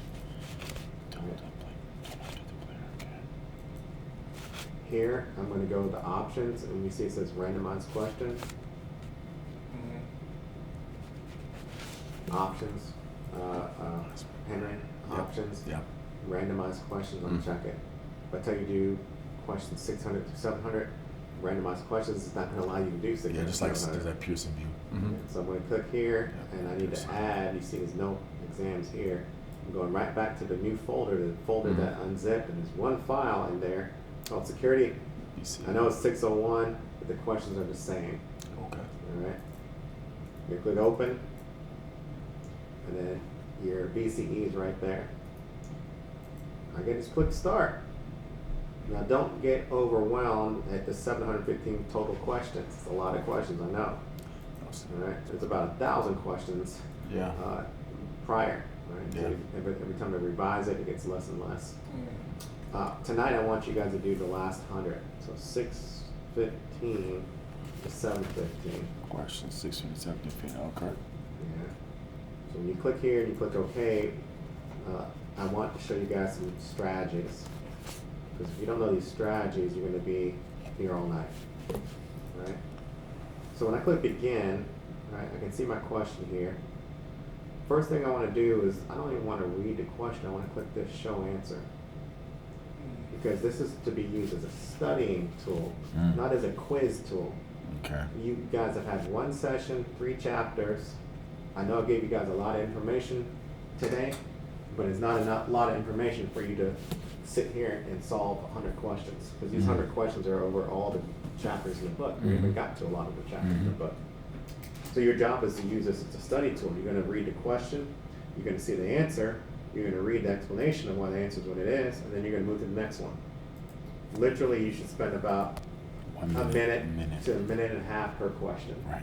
If you're doing 100 questions, that's it's 100 minutes, which is an hour and what? Well, An hour and 10 minutes? Uh-huh. 60 plus 40, hour and 40 minutes. Yep. Almost an hour and a half. Mhm. So if you start at 7, you should be done at 8:30, right? 9 o'clock latest if you're taking breaks and stuff. But still, it's not going to take you all night to do 100 questions. If you're just reading the question, looking at the answer, hitting next, reading question, looking at the answer, hitting next, right? Reading the question, looking at the answer. We actually had a lot, the first 4 we actually talked about in class today. Yeah, we did. So surprisingly, there's a lot of stuff we have talked about. Now, what I would do is I would do about 10 questions. I could do about 20 because my mind still is working, it's pretty sharp. I could do 20 questions. I'll close the exam. I'll open the exam back. And this time I'll do this first 20 questions, but now I'm going to see, do I remember the answer? I'm going to read the question, and I'm going to see if I remember the answer. Select the answer, I'm going to do 20, and I'm going to see how I scored. Alright? So after I do just 20 and see how I score, I'll do the next set of 20. It's like push-ups. You got 5 sets of 20.